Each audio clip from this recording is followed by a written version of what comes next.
I heard Lemon Song, and then he played me Queen's Bohemian Rhapsody. It was the first time I really paid attention to music, and I was like, motherfucking, it ruined my life.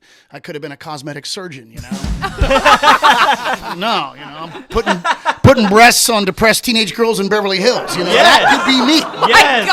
But negative, Ghost Rider.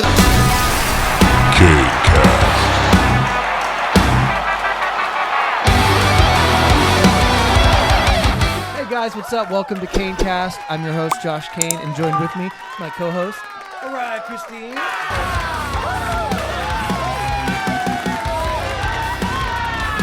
Dylan Bennett. So we load up, we roll out, put it in drive and push the pedal out down. Joseph Pepe.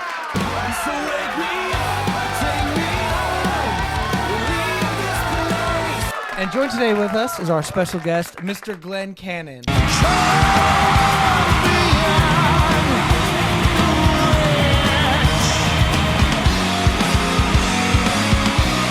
Call me Jenna.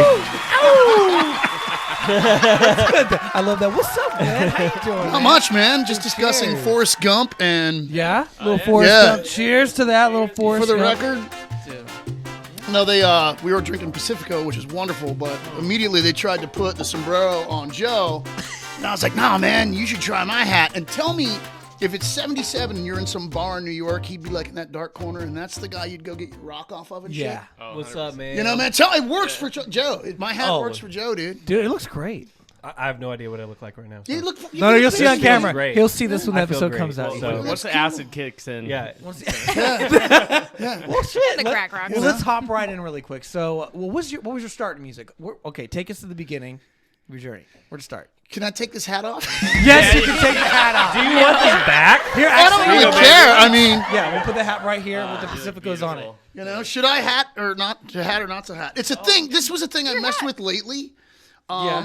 I like love it. it. I love the hat. Dude, so like for a while I started doing the bandana thing, which I really dug. And it just keeps the goddamn sweat out of my eyes and shit. Because when you sing and play guitar, Yeah, it's a you don't nightmare. have a lot of chances to, you know. Yes. Yeah. So then I'm looking at different hats, and I've always wished that it was like 1971. The clothes I wear, the way I dress, even the cars I usually drive, that's kind of my whole thing. And was watching American Gangster. And there's the one cop dude, the black cop. He's like, oh, that guy knows dope. He's cool and all this. And he's wearing this bitchin' kind of denim, giant, floppy hat. And I was like, man, I wonder if I could find one of those. Because I thought that guy looked cool as in that hat. It's like Peaky Blinders. Yeah, right? man. Like, So, dude. well, then you get on. Technically, I think they're called paperboy hats. But all the ones for men are the kind like Brian Johnson from AC/DC wear. Oh, God. Yeah. And I was like, negative, Ghost Rider. I want this shit. Like, hey, man, you want to buy some weed? I'm your guy. I was looking for that. You're slinging some paper. Yeah, man. And then, so I found the women's floppy paperboy hat, which is also a great band name. And yeah, dude. I knew you liked to wear women's clothing. Hey, you know. It's all right, man. I mean, with those curls, come on. Come on, Right? The baby. best sex is usually the So sex you luscious. can't tell your friends about after. Like, how was it? You're like, can't make eye contact. You're like, dude, it was pretty rad. But pretty rad. I don't want to talk about it. Talk about it. Yeah, dude. Moving on. Anyway, were we talking about music? Yeah. So where was your start? Hey, How'd you know what? We can talk about whatever. We'll talk about whatever. But take us down like how you got So we've into covered music. cross-dressing, drug abuse, Yes. and hats. And it's been Yes. 20 Well, seconds. yeah. I mean, like, I was gonna ask. Do you put LSD in that band? Oh when you my had it, or gosh. not? We doing No. Woodstock Hendrix now? the shit I out of will it. say, though, dude, because everyone always said that about Hendrix, and I'm like, man, I mean, I don't thought the guy was stoned, but years and years ago, was doing a show in Kaiser, West Virginia, at a place called the Outback. It was this huge, like, kind of an outdoor place. Australian bar. Sand pit, volleyball, and shit. It was a bitchin' gig. We were doing 3 sets, and my buddy Craig Meadows brought me a beer between first and second set. Halfway through second set, I started tripping No. balls. And I was like, the mother. So I Dude. got through the set, and I was like, Craig, man, what the did you do? And he's like, oh, man, I thought you'd be happy. I'm like, bro, I got work to do. And what I would tell you is, I mean, I think we played well, but the guitar strings felt very unpleasant under my fingertips. It felt very uncomfortable. Beyond that, you know, there was an auditory thing going on, which was challenging. Sensory overload. Yeah, man. And the euphoria of the high is never that bad, but we were doing 3 sets. A lot of the shit was covers. Yeah. So, it's like I'm singing the first verse of Jeremy 4 times, and my bass player's looking at me like, dude! And I'm like, clearly I remember, So, based on that, I would say that I don't think that shit about Hendrix putting hits under his headband is true at all. Oh, yeah. I don't believe it. Even some of his worst shows, I'm like, he's just having a bad night.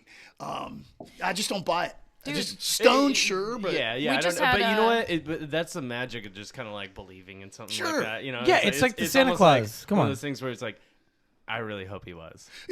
well, I'll tell you, and this, I've played so many shows completely blacked out. Like back when Window Pane was doing really well, and we were doing those big showbox shows, and we did Neptune Theater and shit. It's like everyone had fun, but me in retrospect, because the next day I'm like, everyone's like, dude, great show, and I'm like, I don't remember it. I mean, I know I was there, but I have no memory of any of it. Well, you're probably in the moment a little bit too. It was cocaine and whiskey. Is So you were definitely. Oh, in dude, that I would moment. drink whiskey and be like, I'm going to pass out. Oh, all right, let's do this. And then you always fight for that balance. Yeah. Like, now I'm too drunk. Now I'm too high. I haven't done drugs in a while, by the way.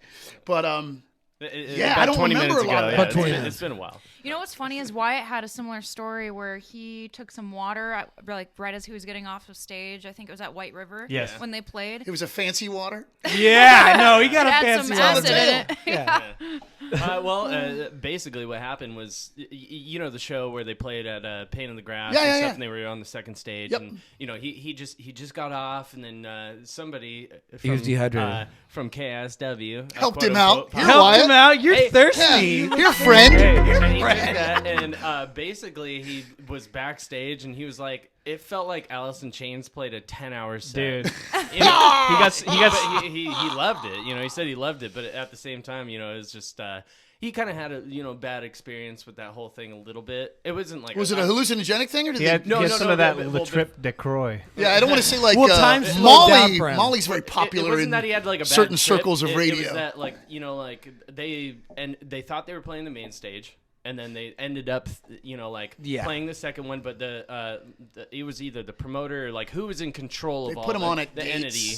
And they basically told them, okay, all right, you can play the second stage, and so that's what ended up happening. He thought, or all of them thought that they were going to play that main stage, which When they obviously, got jerked that's around a what we few all wanna times do, too about it, because didn't they they're kind of back and forth. See, on it for about a I week. was Pain in the Grass. I was the second day that year, but I was actually psyched. So I'd done Pain in the Grass with Window Pane and with Bruiser Brody. Yeah, I've seen you guys, Dude, it's great on paper and it looks great on your resume. But the truth is, they put you on at gates. Yeah, when the doors open. So the doors open and all your fans are in line. And so I've don't get to see played you. that main stage, but it's weird. There's 300 people against the barricade, maybe 400 people in the seats. scattered out like ants. And then maybe 1,500 up on the lawn. So it's like playing to a vacuum. It's like performing to the black hole. It's really, it looks great on paper, but in a weird way, it's honestly kind of a shit gig. Except that everyone sees your promotion and goes, dude, how amazing, right? right? kind of for bragging rights. Yeah, it's a Well- it's a great promote. It's a nice thing to have on your resume. Yes, I know Excel. It's like that. Speaking of another thing on your resume, you got to play with Stone Temple Pilots. Oh, on yeah, that main yeah, Wait, stage. you got to play with Stone Temple Pilots? Oh, dude, On I'll that send main you links to stage. the video. Send me that video. And Steve I Nicks. would, I actually got to rig that show, so I was watching off the side of the stage, and I was super stoked to That was watch. fucking fun. Yeah, it was pretty cool to see you So- up there rolling that. That was when I was doing the Migscast at KISW, and STP was doing the 30-year anniversary of Core. So we got to interview Kretz and DeLeo. Well, I'm a giant fucking nerd. So I'm like, Dean, man, was it an old school Roland CE1 that's all over Core, man? Because that chorus effect, and it's like, dude, I could really get on the rabbit hole. I know Tiny Music, you were going through a single coil phase. I think you were doing a lot of stuff plugged directly into the desk. And so Dean DeLeo's like, dude, and we just start geeking out about his rig and his tones and his shit. So then finally it turns into, well, you guys must be musicians. And Steve and I were doing Bruiser Brody at the time. So straight up, they're like, well, shit, when we come to town sometime, we should all jam. And Steve and I are like, dude, sounds great. And it was funny. Their handler was like, we need to end this interview But DeLeo and Kretz were like, nah, man, this is the best interview we've had all day. Because we were just talking about Geeking out about music He and does stuff, use the old pedals. school Roland CE1, but he uses it live as a Leslie simulator. And I'm like, dude, are you still doing the Vox, but then doing the VHT power amp with a different pre? And we just nerded out completely. Didn't talk about yes, I remember you did a record called Core. So let's talk about your Black Les Paul. Is it just standard? And so anyway, I figured that would be the end of that. So Pain in the Grass comes, Bruiser Brody's on Pain in the Grass, and then I believe it was Castle got the call, and he was like, Steve Glenn, I just got a call from STP's management, and it was like, yeah, apparently you're jamming with STP, and I'm like, okay, we'll see. And I pictured we were going to get together, hang out, drink some beers, and jam.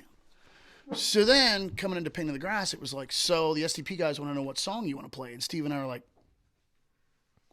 what? So I'm kind of like, well, I know Sex Type Thing. But that's their biggest hit. They're not going to want us on that, or one of their biggest hits. Yeah. Steve said the same thing. I know Sex Type Thing. Yeah, that was a Pacifico burp.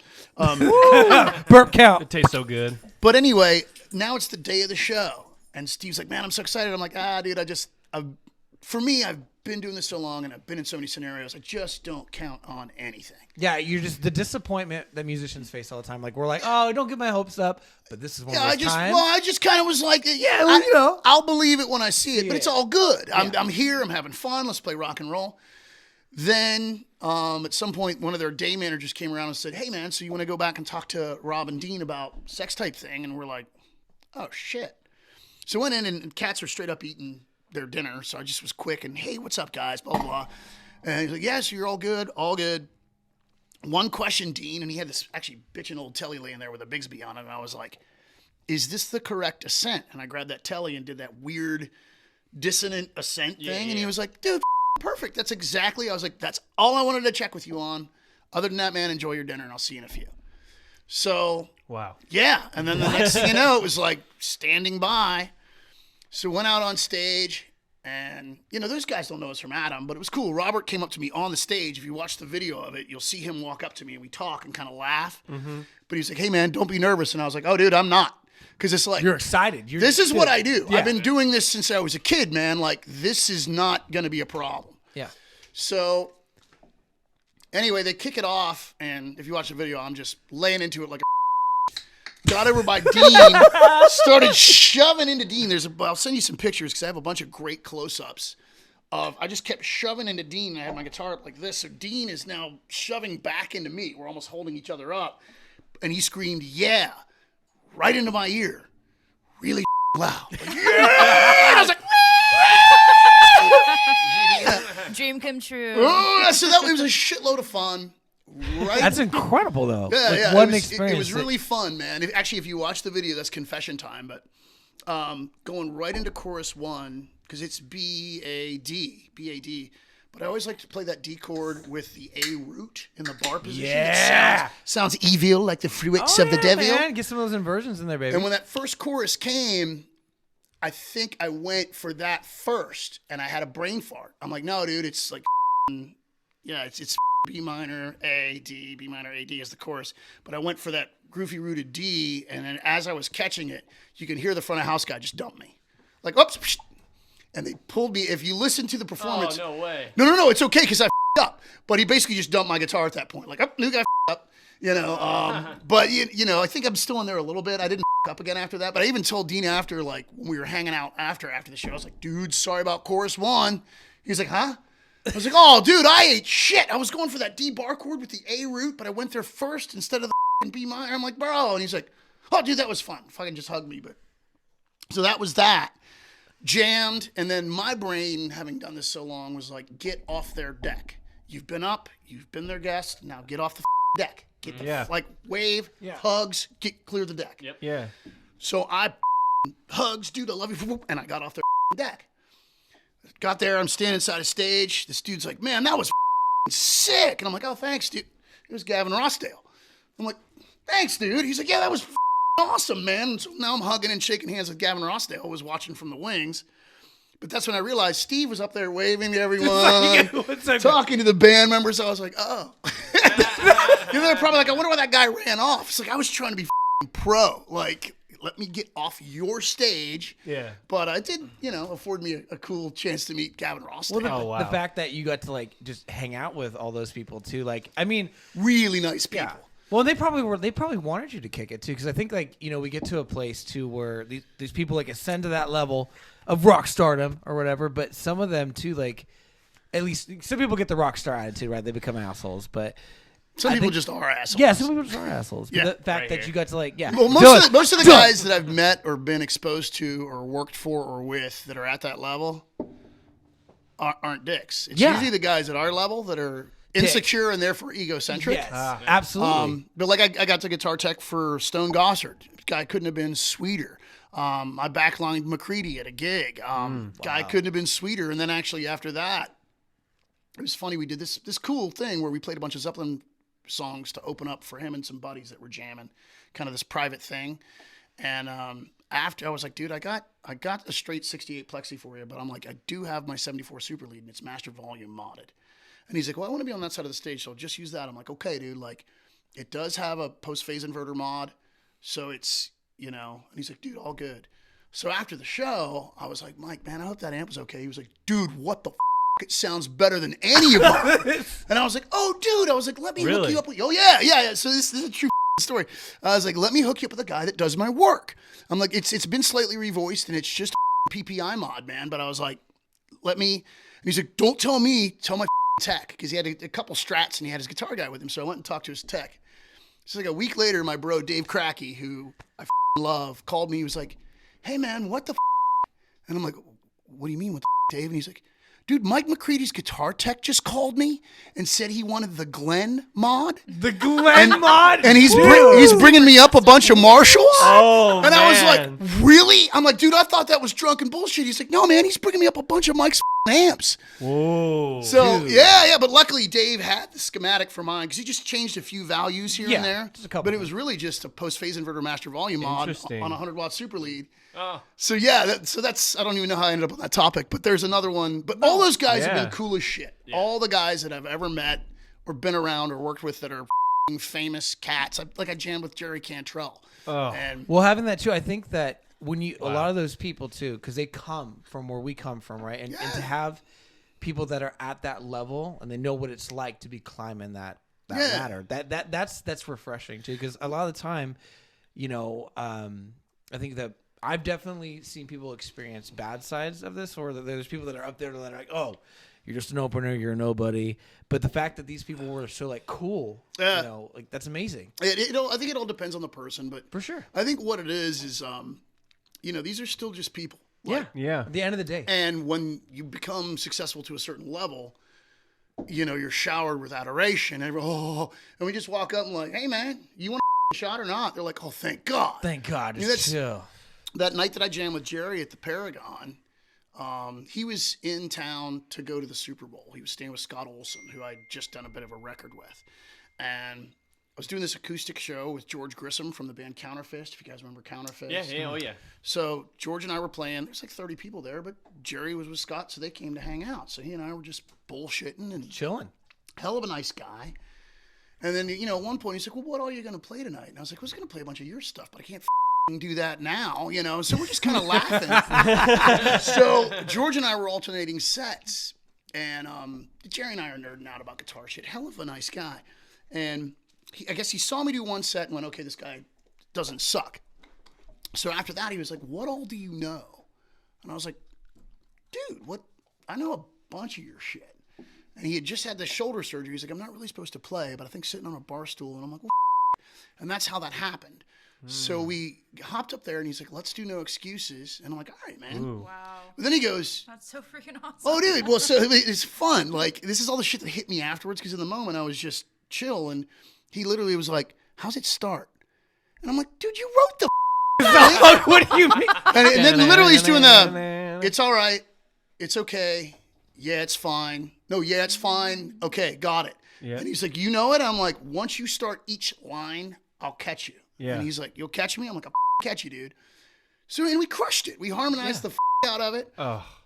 So after that, it was kind of like high-fiving, like, and then we did Rooster, which was bitching. Oh, wow. But we kind of had some fun because, like, I'd played Rooster forever live, and I used to do it on a 12-string, and I would alternate between that A bar chord voicing and the super wide open A chord voicing where you basically pull the third finger off. Yeah. So you're only on the D and G strings, and everything else rings.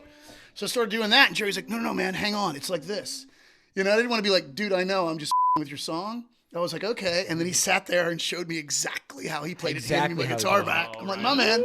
So we crushed Rooster, and then we did Brother off of Saturday. Oh, my. Wow. And that was bitching because Jerry actually played a solo in that. Dude. And that mother... Dude, That his hands are 10 miles wide. He had this massive vibrato and sustain. Yeah. I mean, it's funny because there was one girl that took some pictures, and I was like, will you please send me those pictures? And all the pictures, you can see like this much of me and then Jerry.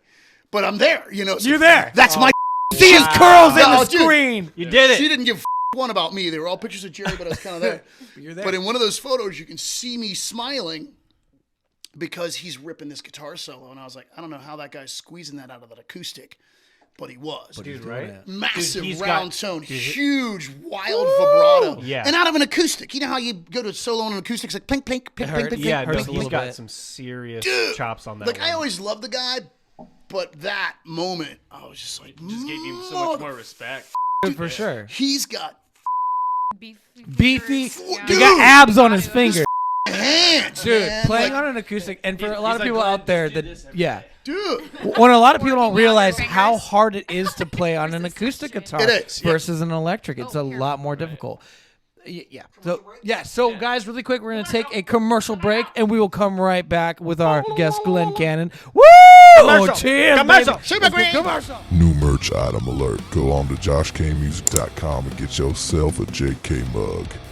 Yeah, fill that up with your favorite brew, whether that be whiskey, coffee, or Mountain Dew. Or maybe some water. While you're there, don't forget to check out our other merch options, such as t-shirts, hoodies, posters, and so much more. 2, 3. What's up, guys? Welcome back to Kain Cast with our guest Glenn Cannon. Dude, so we've been listening to some cool stories here. It's a freaking. Oh, well, Did I make it weird? No, it's amazing. I'm just like touching the literally tip. like. hey, if you could leave, that would be great. Hi, man. I kind of. Looks like he wants to sit on it. Yeah, just Glenn wants to. I'm really curious. So I've watched Just like sit the on it, Widow Glenn. Pain documentary, right? So that huge Oh, yeah, fan. yeah, yeah. And that was something I was curious on how that started and how that journey's kind of progressed over the years. like how window pane Well, got how to be. yeah, too, how it got you to know? be because I've watched some of the I watched that whole documentary, but just even more of an insider scoop going. So through the like, window pane was it was one of those things, man. I got into playing guitar. I started out playing bass, actually. first of all, you're a can I just say you're a fantastic guitar player? Like I am absolutely. so There's so much emotion. geeked Coming out, from these two geeked guys, out, dude. I'm it's like, like, man, I love the way you play with Legos. Like coming from you guys, that's really nice. What are Man. you talking about? You put so much emotion into your playing. Oh, yeah. so good. I'm sorry. Keep Thank going, you. keep going. No, I just you guys are both So you started out remarkably playing talented. bass. Started out playing bass because Yeah. everyone wanted to play guitar. Yeah, and then Everyone. And it didn't matter if they were good. They just want to play. They guitar. wanted to. that's the same shit with me a little bit. I started out playing drums, but my dad played guitar, and he was like, "What do you want for your birthday?" And I'm like, "I don't know. Let's go to a music shop." And I was looking at basses because I was like, I could jam with my dad. Yo, that makes total I was sense. like, Yeah. I could jam, but he goes, "What about the drum set?" We need a drummer. And Everyone needs he's like, what about the drum set over here? And I was like, I never even thought about playing drums. And I couldn't stop after it though. Well, but it's one of those things too. I think, especially if you have music in your family, like Eddie Van Halen started as a drummer, Right, exactly. and Alex was playing guitar. they switched, and at one yeah. point, it was like, man, I think you're better at this than me. And And it's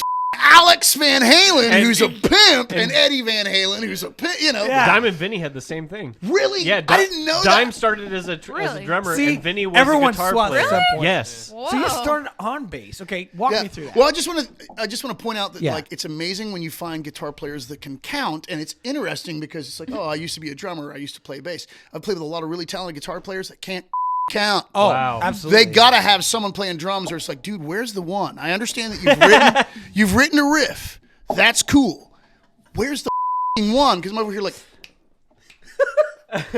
They're just playing Prague, dude. It's just math rock now. Jazz. They don't know what 4 on the floor is. Yeah. Anyway, yes. Yeah. I had played, as you do in elementary school, I played trumpet, I had played trombone, I played a little bit of everything. I had played piano for a while. When I got into playing music, it's weird musically at the time, what I was into versus what was popular were two very different things. It's because a friend of mine played me Led Zeppelin, and that was the beginning.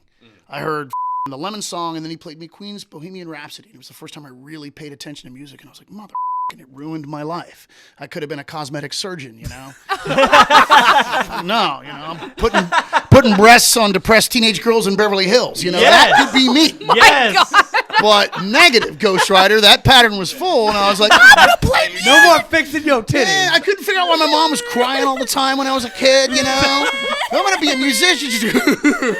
Why? Right? Yeah. You will be a doctor. Instead of medical debt, you're in fucking musical debt. You'll be dead or in jail by the time you're 23. So you've gone through trombone, trumpet, and then Skin flute. Piano. Skin Piano. flute. When Skin flute, swinette. Yeah. Swanette. Okay, yeah, no, That's I where like you that. put strings across a hog's ass and go.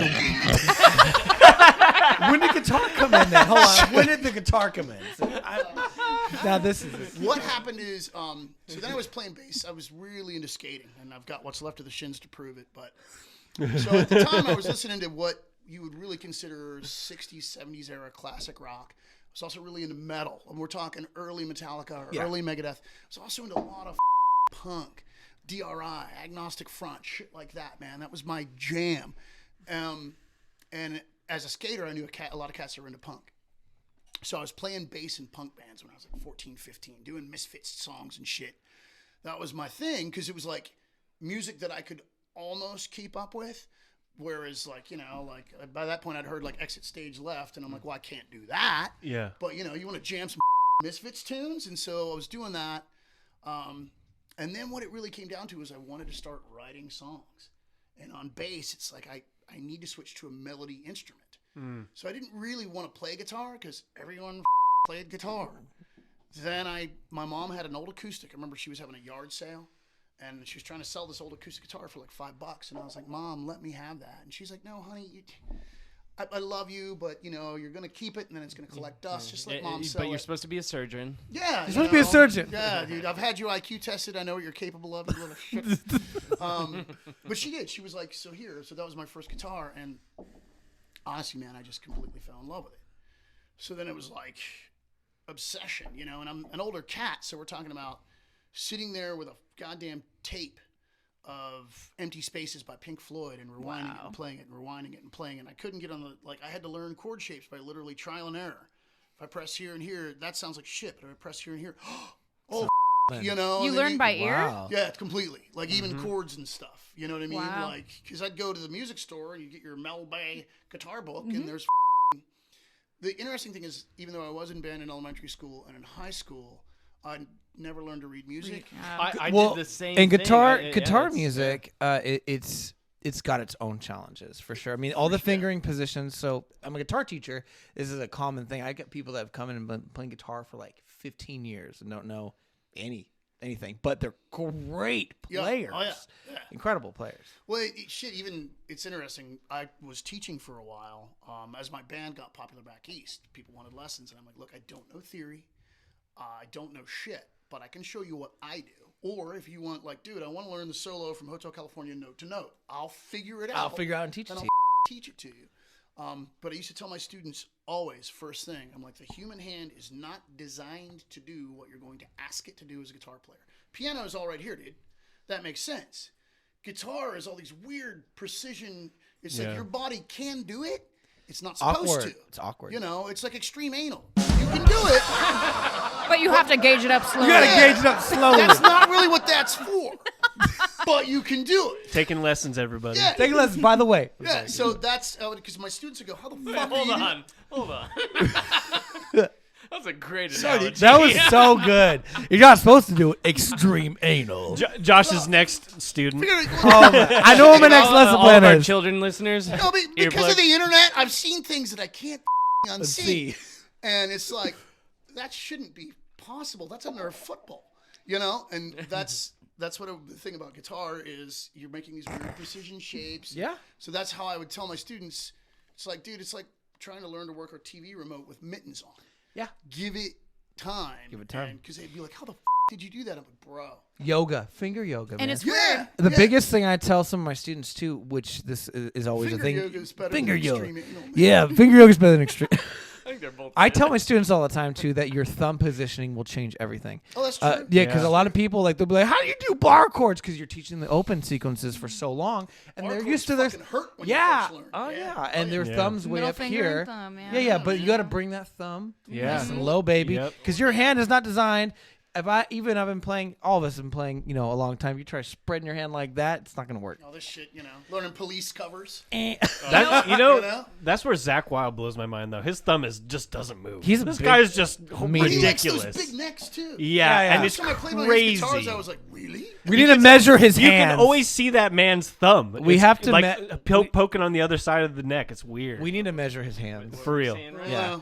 But okay, Now so we're you getting into so then hand you got measurements? into guitar though, and we're able to. Yes, So you just fell picked in it by love with ear. I wanted to write songs. Then I fell in love with playing guitar. Then I was playing guitar in punk bands.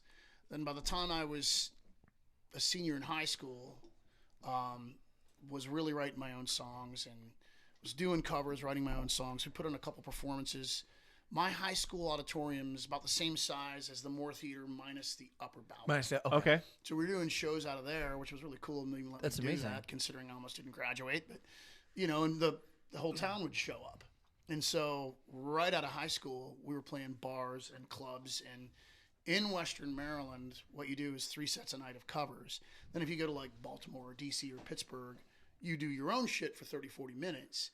But pretty much we were a cover band 4 or 5 nights a week, playing covers and 1 or 2 of our own songs and selling T-shirts based on 1 or 2 of our own songs. So now right out of high school, we're doing everything. At the time, of course, Alice, Pearl Jam, Soundgarden, all that shit was extraordinarily popular. But you're still doing like, okay, man, let's learn Red Barchetta. So I'm covering Rush. I'm covering Neil Young. I'm covering Tom Petty. I'm covering Pearl Jam.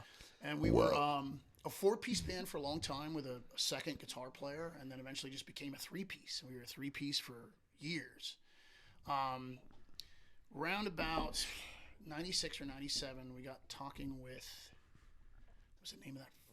Mammoth? I want to say it was Mammoth. They had 7 Mary 3 that had just broken. A couple bands. They were out a indie label out of North Carolina. They had a couple bands that were doing well, and 7 Mary 3 I know was their big one at the time. And me and my drummer drove down to North Carolina because I had a bro down there, and we showed up at their door because I don't know, what do you do? I'm like 19 years old. Yeah, you're like, You're like, hey Let me man, hear it. like, yeah, is this? I want to say the label was called Mammoth, and the good guy was like, so you drove down from Western Maryland to bring us a demo? Like, yeah. Isn't that? what you do? Is that not the way? Is that not the way? Man.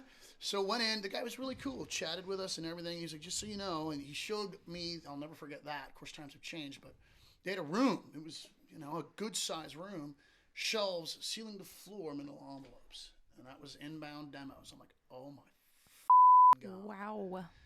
But he was like, I'll show you. He put our stuff right on top. It was like 2 weeks later. Got a call. I was like, you guys are really good, but all your stuff, everything you've written is an epic. Like, you guys want to maybe look this direction or that direction, like, really talented, but not a fit for Mammoth. And that was a lesson too, because then I looked at everything and I'm like, yeah, man, all our songs are like 6.5 minutes long. Huh. So then I go and I start listening to STP Core and really paying attention. It's like, these are all 3.5 minutes long, 4 minutes long. pop Zeppelin formula. will give you Achilles' Last Stand, but they'll give you, Yep. So every song we wrote was like an opus, and they were all bitching, but it's like, you must snip this down. Snip it. Radio. Yeah. And that's Yeah. Make your sandwich consumable. It's like, Yes, you want make a sandwich? that's a huge I'll sandwich. make you a sandwich. I'll make you a sandwich. Yeah, like inexperienced songwriter 101. That was that. And at that point, we decided, man, let's get the band out of Western Maryland. I had a friend that was in the film industry that was living in Central Florida. And I was like, let's get down there. Because 7 Mary 3 had just popped. And there was a kind of a big scene happening in like Georgia, the Carolinas. I'll tell you something here in a minute. You'll be like, no shit. So I went down to Central Florida, was there for about 11 months. And I'm going to say 9 of the 11 months, I was trying to figure out how to leave Central Florida. And I mean, dude, I'm talking like I had a van, I had my rig, I didn't have a bed, dude. I lived in a 2-bedroom apartment with 5 guys. We all slept on the floor. It was like that. And we were having issues. Mark Harris, our original bass player, Kim, his girlfriend, had his first daughter, so he stayed behind in Maryland. So we had a guy, really talented guy named Jim Mel, we were working with in Florida. But my drummer, Brian, and him kind of weren't getting along. Ooh. A guy from my hometown named Joe Malloy was a hell of a bass player, and so he had moved out here. I called him. It's like, Joe, moved to Florida. This is what I'm doing. And I'm touring up and down the coast, kind of Philadelphia and back. Like, we're doing all this shit. And he's like, that. Move to Seattle. And I was like, you know, and you're 20. You're 22. Go across the country. I'm like, okay, it, man. You know, sure. And that was how I wound up here. Damn it, there's probably other points in there that I think I've missed, but that's how I wound up here, man. And that would have been 97 or 98. Oh, that was the thing I wanted to circle back to as far as that community that I was in. Right after I left Central Florida, I moved up here. This little band named Creed signed to Wind Up right out of Atlanta and Central Florida, and like that band, everyone in the industry was like, rock is not what's popular. No one would sign them. Wind Up was this tiny independent label, and they said, look, we can get you airplay in Florida, and we can get you airplay in Georgia, but that's about it. And they were like, well, it, man. And they did. And this goddamn My Own Prison took off, and all the radio stations started picking it up. You talk about people that made money. The same kind of thing happened with the guys in the Offspring. But what happened is it took off to the point where Universal went to Wind Up and said, look, you know, you can't meet this demand. We will distribute for you. Wind Up goes, okay. So Universal became the distributor for Wind Up Records, who since has launched Evanescence and all these huge Universal owns a But those huge guys had this little portion. indie deal with this little indie label, and when it blew up, every one of those guys made a fortune, like more than you would ever make in some kind of a major label deal. Those guys made out like fat cats. They probably own their music too. Dude, yeah, I mean, yeah, man. I think that first record they made for around $1,000, and they would do it like it took them a year to make it because they'd save up their money and they'd go cut like a song at a time. But My Own Prison was a great song, and it was so like I had just moved here, and My Own Prison was on the radio, and I'm like, oh, that's that Creed band. And I remember going to, I went to see Fuel on the Sunburn tour at the Moore Theater. And that Creed band was opening for him. Oh, it's the My Own Prison It's the band. Creed band. And they were opening for Fuel at the Moore. The next time Creed came through town, they were selling out Key Arena. And it's like, not that I'm a big With the Creed, arms wide open. yeah, it's not that I'm a Creed fan. It's just, to me, it's one of those things about this industry where here's a band where everyone went, nah, man, rock isn't what's really hip right now. No one would sign those guys. 25 million records later, like they're sitting around counting their money. Yeah. No, it's in the music insane. industry. Yeah. No, it's Sorry if insane. that word offends you. No, it's We don't can bleep cancel it. me. We're good. We can bleep But it. it's insane too, like how, like especially from a marketing point of view, how they're able, like once they have kind of a hold on the industry, they get to like decide what's popular to a certain extent. Like nowadays, like music is hard to find, like outside of what's pumped through the algorithms and everything, and that's what's like. There's still some great bands coming out, but there's a ton of great music that's hidden under everything. For sure. I've seen even a lot of local talent here in like Washington. Oh, I'm yeah. like, these people are amazing. Oh man, it gets to that point, and you guys have probably experienced this as well, where people that are doing well, like you know, I can remember having the conversation with the guys in Queensrÿche where they're like, "I don't get it. Why aren't you guys signed?" And we're like, "Tell me about it, man. Tell me like, about thank you." Yeah. But they're like, "Yeah, I just don't get it." But of course, they're from a completely Different Different era. era. Yeah, for music sure. nowadays You know? it's completely different because they've devalued it to the point to where like You you know don't own your own everything's catalogs. free and there's a million. Yeah, you make million your money people. performing live Yeah, and yeah. selling your merch. You don't which make is music such free. an Yeah. just a reverse flip of Absolutely. everything and. Hopefully things change. I mean, you got a couple things like the Congress trying to pass the 1 cent per stream thing, which could favor, but that's going to change a lot of stuff on the other end too. Man, I don't even know what's when going to I happen. There's, I got into Spotify because we had passed 750,000 collective streams. Mm-hmm. That's not a lot of money. Maybe $2,300 or something. Yeah. But I wanted it, and the funny thing is, the reason I wanted the money was to reinvest in more promotion Yeah, to get more that's streams. what we do. We get that. I'm going to make you guys more money if you give me the little bit I've earned. Exactly.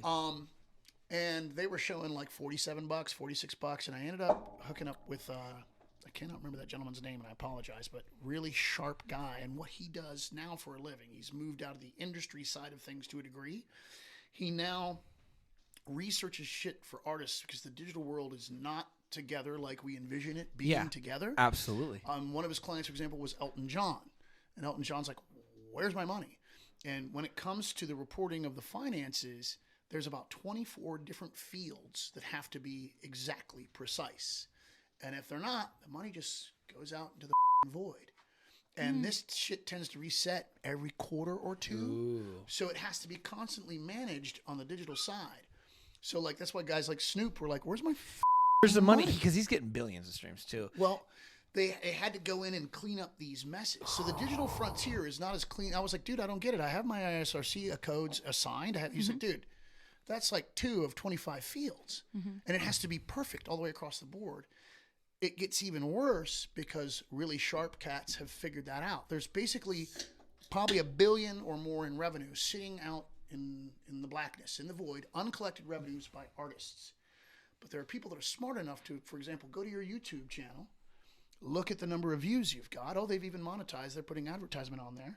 And they'll hunt and be like, this guy isn't claiming his revenue. That guy isn't claiming. And it's guys like us to Beyonce. Literally, there are cats that are sitting around in front of laptops going, Beyonce's not claiming royalties on, it might be this. So we're going to grab that song real quick. It's money sitting in a pile in the digital realm. And these cats will be like, oh, yeah, dude, she did a 2-minute short that got 7 million views. And for all the revenue she is collecting, she's not collecting that. They missed it. Seriously.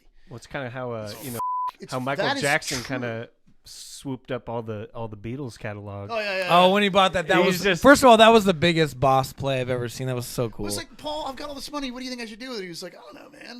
Beatles catalog's come up for sale as a joke. And Michael was like, thanks. I'm gonna buy it. I'm gonna buy that. Welcome to Neverland. Welcome to Neverland. By the way, I apologize. I had to pee so bad. I was dude, I was gonna hold dying. down for you. Dude, We were thinking about just putting like in old catheters times. for the- We're gonna put in catheters. Well, guys, we're gonna be right back. We got a quick commercial break. This has been fun. We'll be Tired of your drummer's stick slipping? Are you sick of every show the drumstick flies into the audience and hits someone in the face? Introducing Drum Goo.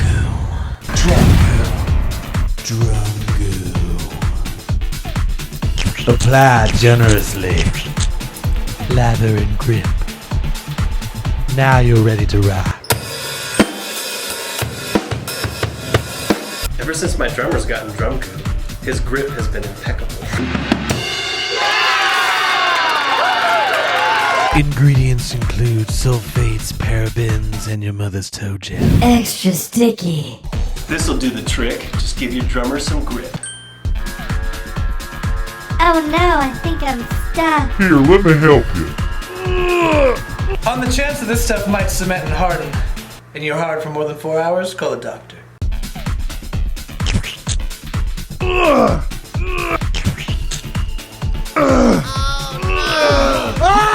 A dab of goo will do.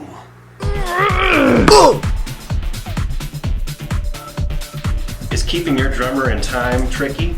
Get some drum goo. Keep him sticky. Now on sale for $420.69. No drummers were harmed in the making of this. guys, welcome back to Canecast. Don't forget to like, subscribe, share, all the things. Also, Show you your should booty join- hole. Show your what? Yes, everything. Also, don't forget, check out our Patreon, and if you want early access to all the behind-the-scenes stuff, or if you want to see Actually, episodes all before the they ever come out, juicy. all the juicy. You gotta understand, while this is cool, I guarantee you, none of it is free. So, man, for less than a cup of coffee, check out their Patreon, support what they're doing. They're doing something bitching. They're promoting themselves. They're promoting local music. Man, what's $4 or $5 out of your pocket? Do it. Well, Dude, I love it. And you know what? Amen. We get to have some killer guests on. Yeah, this is I cool. mean, We're shit, joined this with is the Glenn best. Cannon. I Get cheers with I'm that. feeling guilty, Yeah, honestly, yeah, because cheers, I'm not cheers, sure I've cheers. answered a single question Well, yet. what's been really you cool get that. about this episode in particular, what I love is you are like this library of knowledge, like of so many Say that again? stories. A plethora library. Plethora. You're on this Library. Plethora crunch. A plethora library. Yeah, no, you're like a library of knowledge of so many For the stories dyslexic. for the dyslexic. Slick deck. Well, slick- so many. Dyslexic. There's so many Licks- cool. licks dicks. Yes, there's so many cool stories though. That's my favorite part about being able to sit down with people is their story too. Like Yeah. from all these things. So even if like we don't hit all the hard hitting questions or whatever we talk about, it's really cool to get. Yes, exactly. Yeah, it's really cool to finally get like somebody other than Josh like to Talking. talk. Yeah. Wait a minute, man. He hasn't gotten an award in past me yet. I've been like, Well, I think Joe has a question. Though. Joe, okay, why don't you yeah, take yeah, us yeah, in? no, So this one's actually really serious, Yeah, guys. no, yeah. Oh, sorry. So, Glenn, you're such a busy guy. You're a musician, a badass front man, a guitar aficionado. Your curls And then are so beautiful. I went on your page, and so let's see if you can maybe expand upon this a little bit. It says that you're also a part-time crime fighter, a substitute PE teacher. What? And an amateur demonologist. You better. Why don't you give me the tea on this one? does it say part-time? You better send me this. I want to. It's gynecologist. I put that in there. Part-time, yeah, it's a part-time crime fighter, amateur gynecologist. Okay, I'm going to have to give you a call Demonologist. later then. He's a gynecologist, astrologist. No, and that bit me in the ass one time. It was. Did you get demonology? canceled? No, it wasn't demonology, man. It was the. PE teacher. Yeah. No, which isn't real. It's the amateur gynecologist.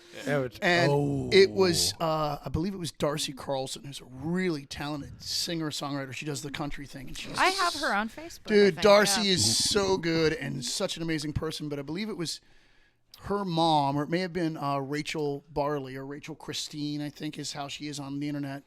Might have been her mom that reached out and said, "Can you get a hold of Glenn for me?" They thought you were an actual gynecologist. I don't know where if I like where this is going. No. Hey, you know what? We need to set you up an appointment with Josh. She needs an inspection. She thought it said dermatologist. So she had a skincare question. And I was like, oh, I'm like, Can you inspect my no. folds? And then It's then smooth. It was laughter, like so much laughter, like, oh my God, what am I going to tell my mom? I'm like, I don't know, but not dermatology. It's a really bad joke because Facebook's like, write a bio. I'm like, okay, it's like in 4 words or less. My original bio said, please don't contact me via Facebook Messenger. It may be months before I get back to you. Because I run 4 Facebooks, 2 Instagrams, and a goddamn TikTok. Yep. And people get on there and be like, sup, bro? Which is rad. I'm flattered that they do. But I open Messenger, and there's 77, sup, bro? My foot hurts. This sock is terrible. And then, like, 27 messages down, I'm like, dude, I agree. That sock is bad. Dude, as a PE teacher, that's got to be stressful. Yeah, dude. Then you get in there, it's like, hey, Glenn, man, if you can come out on the 7th, I'll give you $1,000 for a 30-minute acoustic set. And I'm like, You missed that one. Hey, at least you don't get dick pics all the time. Just no. Yeah, like, well, there's a funny story about that. Well, there's a first time for Dude, everything. as a working class musician, there's been a few times I'm like, honey, he's really offering you $20,000? I mean, I don't know. For a foot pick? I'm I know, like, right? oh my Oh, God. actually, dude. Actually, I should Well, here, let me He's on Feet Finder. let me change the subject here. Okay. Just a little bit. So talk about my. So I've had opportunities in pornography that I was going to take because I needed the money, and my wife went nuts. Well, I mean, Anyway. Yeah. Yeah. Oh, poor Tom. Kids. It's like there's a reason why it's called Cannon. Well, you know, I Thanks for that. I've been told over the years, like, Glenn Cannon sounds like a porn name. I'm like, great. I'm either a British villain in any movie ever.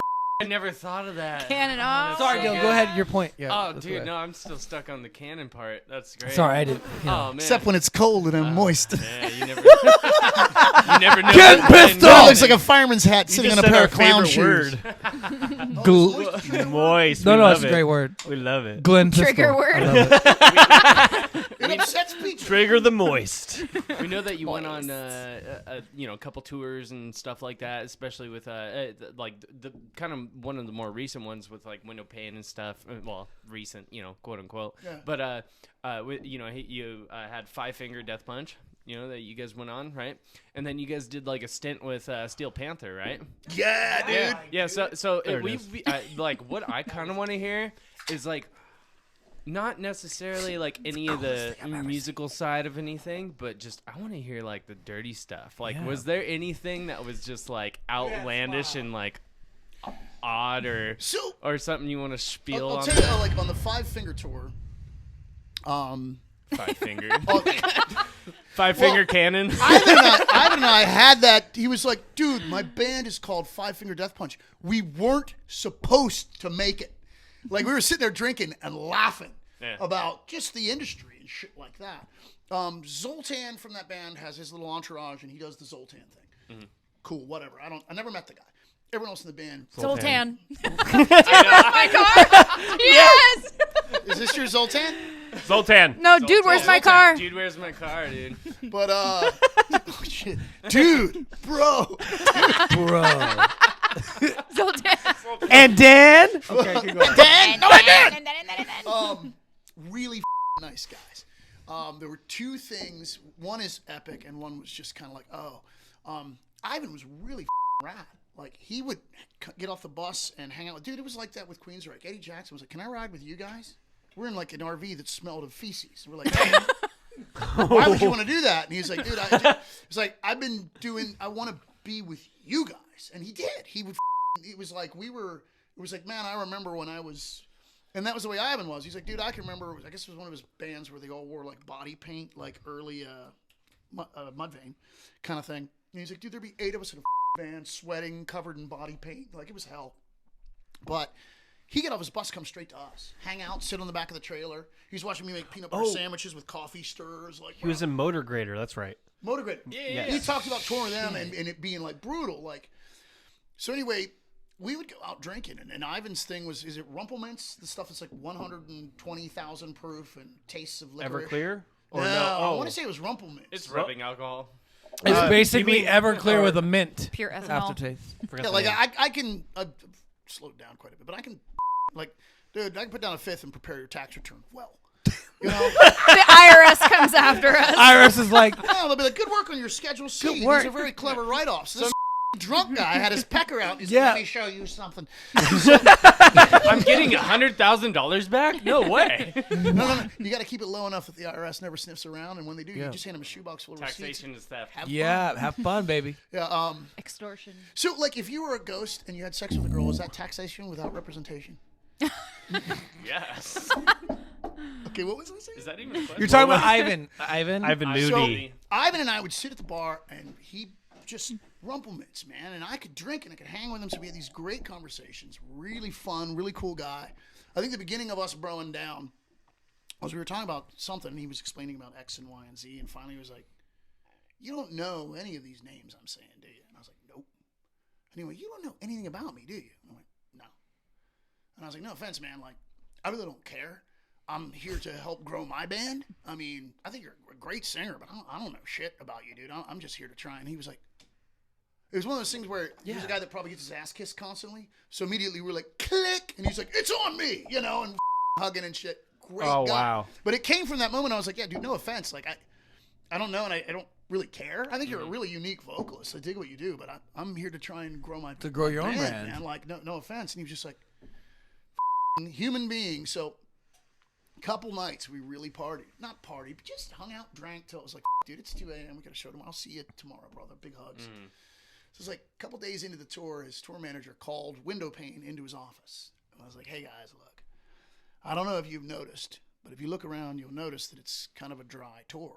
And we're like, what are you talking about, man? We've been out with Ivan every night drinking. Yeah. And he's like, when Ivan asks you to go out and have drinks with him, please don't. Because what you see is the fun, happy Ivan. What you don't see is the crying strippers in the hallway at 4 a.m. while he's naked punching holes in the wall. And we were like, oh, and he's like, yeah, man. You're just the pre. Yeah, he was like, help us keep our boy in check. And it was like, understood. But of course, the next night, he's like, dude, you want to get drinks? I was like, yeah. Yeah. Because he was really wait. So okay, a couple nights. Obviously, Yeah, keep going. he got shit faced and caused trouble. Hey man, how, you know. how often do you get to do that? Yeah, I don't know, but he was a hell of a nice guy. Like we've all done dumb. Like Cannon, did you puke on my wife? You know, we've all been there. Yeah. So With his cannon. yeah, you know, it's just, Yeah. like In there. Daily occurrence. over Yeah, there. it's daily occurrence with these two. that's a don't. Never mind. I was gonna say there's a fetish for that. But let's not. Oh even no. do Yeah. The video is right here. But the other, Jeez. circling back into the Ivan thing, like it was a few nights later, sitting at the bar, like we shouldn't have been, but the guy was so cool and so down to earth, man. Like I said, I never met Zoltan, but all those guys were. They were really, really nice people. Well, even to have that experience with him too, I'm sure that moment for him was special too, because he got to like, if they're like flooded with like flattery every He day saw himself in you. X years ago. Yeah. So, you know, we're hanging out, and I was like, I gotta get going, man. I was like, you know, I kind of want to be quiet. It's my night on the floor. And he's like, what do you mean it's your night on the floor?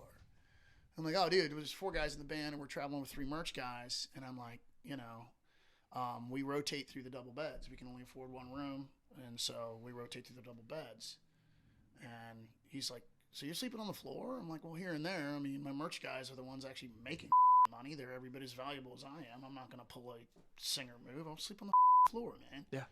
And he was like, you got a show tomorrow. I'm like, yeah. And he was like, no, that. I'm getting you suites. I was like, what? And he's like, 2 double beds. There's 3 of you guys sleeping on the floor. And I'm like, Ivan, man, stop. And he's like, no, I'm getting you suites. I was like, you don't need to do that. Don't do that. I'm not like that. I don't want that. And he said, listen, man, when I was coming up, we were touring with Korn, and Jonathan Davis did this for me. And he's like, so here's how you thank me. When you are in this place someday, you pay it forward. And I was like, Dude. Wow. That's amazing. so he bought us, and when I say suites, I mean, I went in, I had a king-size bed, a walk-in shower. I was like, Wow. what Dude, the shout out to Ivan, dude. Dude. Wow, dude. Yeah. Well, and everyone on all the crew, everyone. all those guys, the lighting engineer Spike, that was a bitchin' moment too, man. That guy was amazing, so good to us. And he was touring, and I think it was his son's 15th birthday or something. He was like, "Dude, would you do me a favor? I'm gonna be live streaming the show to my boy tonight. Would you wish him a happy birthday?" Well, dude, during our set, like, kind of between songs, stopped everything and did the whole like, look, man, this guy down here, he's our lighting director, blah, blah, blah, blah, blah. And it's his son's birthday, and his son's watching. So we're going to count to 3, and this whole arena is going to shout. And the whole arena, happy birthday. Dude, Spike was like in tears. Like, it was cool shit. Wow. And then we started doing shit about 3 shows into the tour, where we asked if we could go on 5 minutes early. Like, you know, we're on an hour after doors, so it's not a problem. But like, can we start 5 minutes early so that we can add War Pigs to our set? Oh, hell yeah. And what we started doing was we would play our set, which there's another thing too. Like when you go out on tour, have your set, but watch what happens. It's like, dude, 4 songs in, I felt like we kind of lost the audience a bit. And you tweak your set until it's perfect, and then you have the audience right there every night, man. And we got really good at that really fast. But before we played War Pigs, I would straight up say, you know, look, people don't realize that there's a lot of people behind what makes all this happen. It's not just the guys on the stage. Yeah.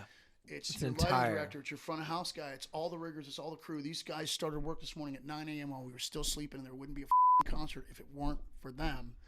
And I would get the entire arena to cheer, thank you. That's what I loved about To the crew. every single time I saw Lamb of God. Did they do that shit? Oh, every single time. This song goes out to the road crew. Yeah, dude. And that's how like Motorhead would always do I don't it too. think people really think about that. No, because Yeah. they see the people on stage, but everything it takes to put a show on, it's insane. Well, dude, Joe. Yeah. Joe. I literally- see that stuff he all the puts time. all that shit together.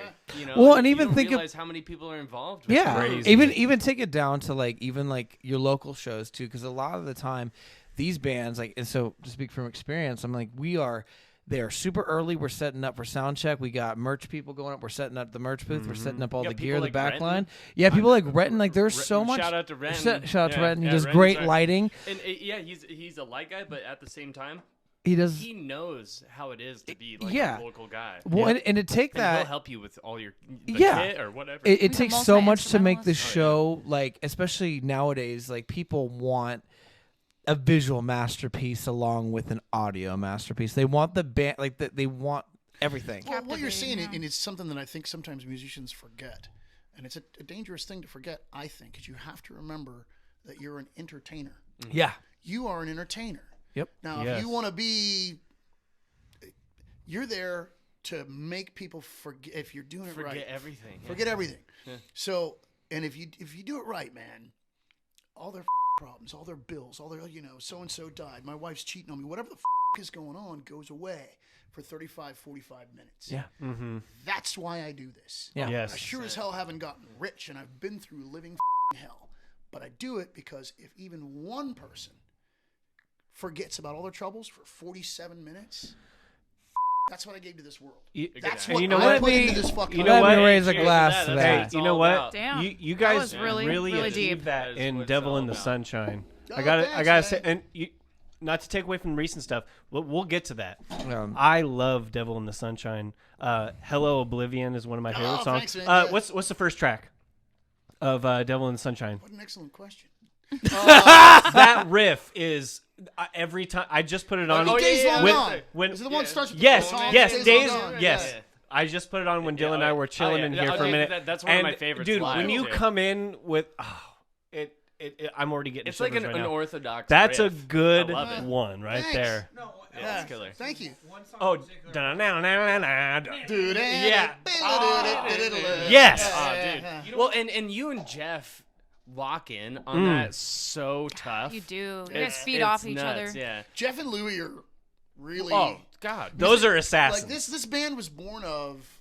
There were a lot of shows that Windowpane was passing on. I didn't want to, but kind of it wasn't my decision. I won't get into the politics of all that. But I got sick of not being able to play. I do this because I want to play. Yeah. I don't. Yes. I don't do this for any other reason. So I started going and just doing shit on my own. And originally it was the Glen Cannon Blues Trio, and we would just do a bunch of covers and rip some ZZ Top and Stevie Ray Vaughan and Lenny Kravitz, and then it, let's do Pearl Jam, State of Love and Truts. We were just going and playing shows that I couldn't go play. We're doing this benefit. I'll, Windowpane can't, but I will. And So I you had a guys bit- at the Harley event? Yeah. Oh, that dude. So And, I had a that was like Kent Renton. That was Renton, and that Renton, was yeah. me. I think that was Jeff, Wes Peterson, and then Parker. Yep. Longdon Jam with Yeah. us. No, that's Wow, a great really? I show. had rotating musicians. It was I had Will Andrews for a couple shows. Remember seeing wow. Justin Snock there? Oh yeah, my man Justin. Oh yeah. Hey, shout Will out to Andrews is Justin. nuts. Yeah, Yeah, R.I.P. Man. But it was just it was fun. I had Cameron Lewis from Surface Tension on Yep. bass for a while, and then it kind of fell into Jeff and Wes Peterson. And we were doing more and more shows, and I kept getting this feedback like, dude, no offense, Windowpane's bitching, but I actually like this more.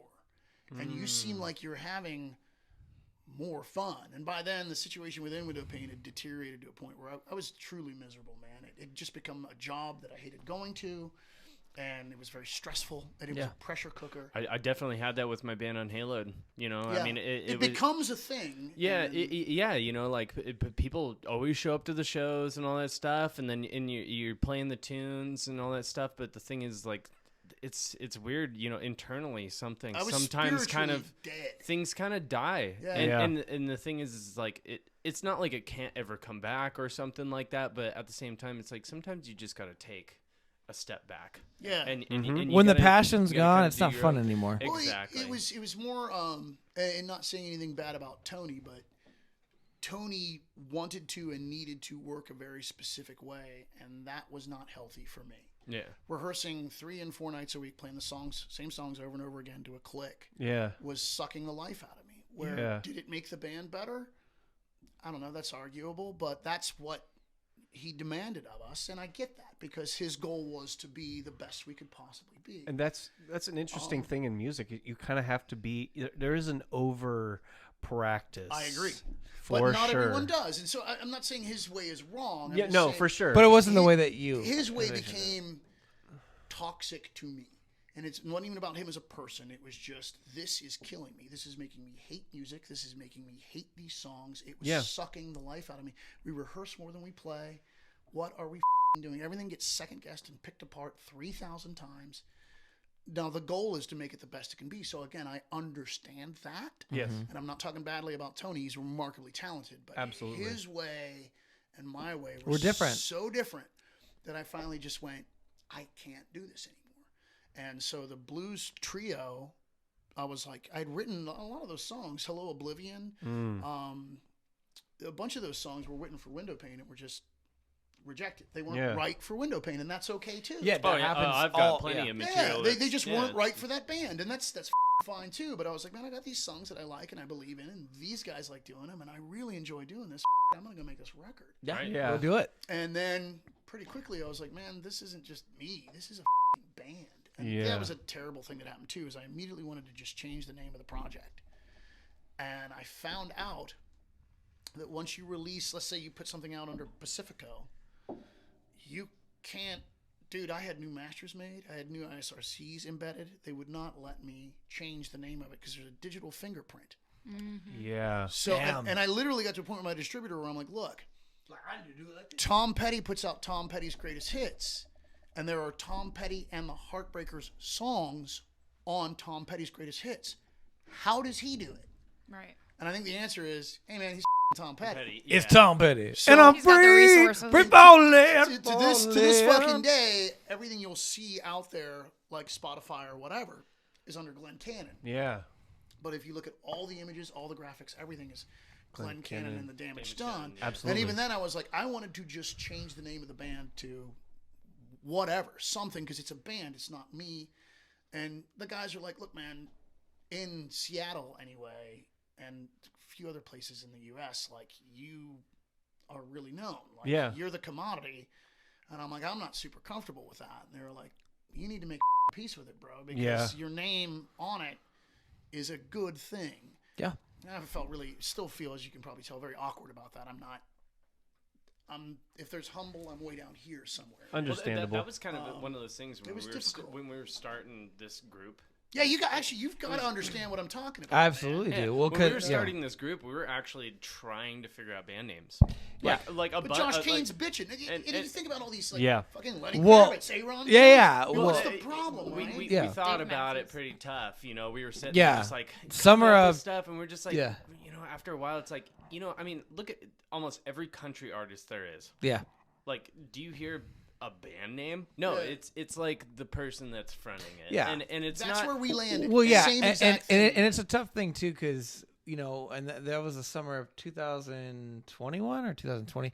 Where there was a time where I was jamming with a bunch of musicians, you know, and nothing was really, there was no structure yet. We were trying to figure it out, and then I basically was like, okay, you know, I'm going to go to Nashville, and I went to Nashville and started recording all these songs I was writing.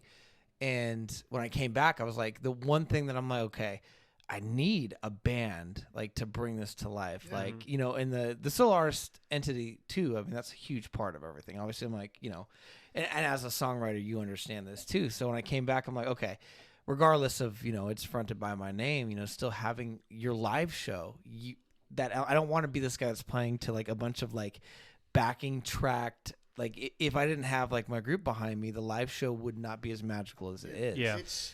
Yeah. And it's part of what I always tell, like the way, and it's funny because that was another thing. When I got into this project, I really stressed, I was like, look guys, I don't want you to ever misunderstand me.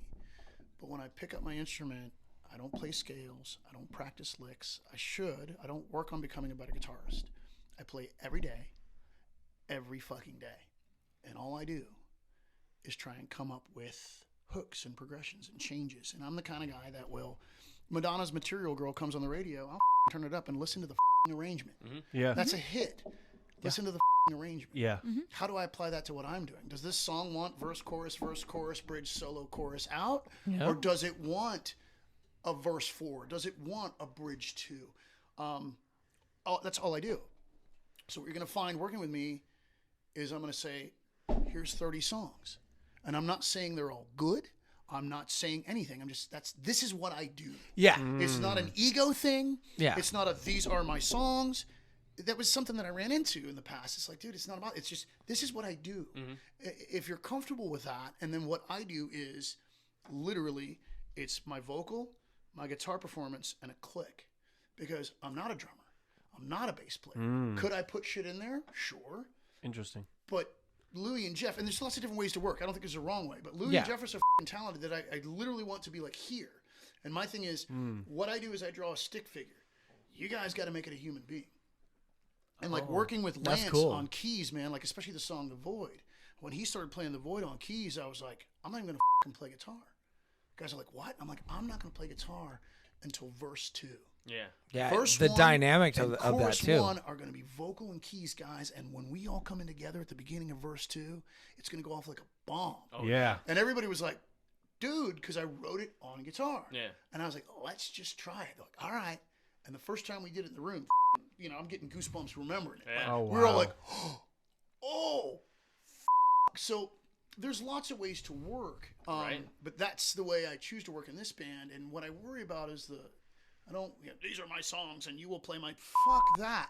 I'm not that. No, I'm no, literally, but what I do is you gotta write take songs. the ego out of Well, yeah. people get offended. Some people get offended by that. And it's like, dude, I just write songs. Yeah. I don't write guitar solos. I'm not that good of a Th- guitar th- player. there's I been- write There's been a songs. couple of songs where Orion and I have written with Cody Green Yeah, and stuff, yeah. and I literally, you know, I'm pretty good at like structuring a song, Yeah. you know, and so what I do is I'm you know, I program a lot of stuff, you know, It's and, great. and It's all a that great way kind of to stuff. work. It is a great way to work, and that way that like when you go to actually play it live, you have an outline. understand the little Yeah. parts and all Yeah, that kind of stuff. that's right. We work but- totally digitally. We don't get together in a room. Right. Which is far more, it's better for your sanity and it's also better for your finances. Yes. Oh yeah, if you're like Window being Pain's band able to room have was Yes. $900 a month. I literally gave them like an entire song just drums. Yeah. And you could tell where the chorus was, where the intro you give was, them gate all posts, that. it's- And yeah, you know dude. what? They created an amazing song off of that. I literally went, "Here's the drums, Araya, Cody, you guys figure it out." And they wrote some amazing shit to that. What, Yeah. What's cool is like the song "Hopeless" that was on the Yeah. Strength Yeah, of yeah. Lazy Oh, EP. bless. That one I went, here's this, and it was just a 4 on the floor chug.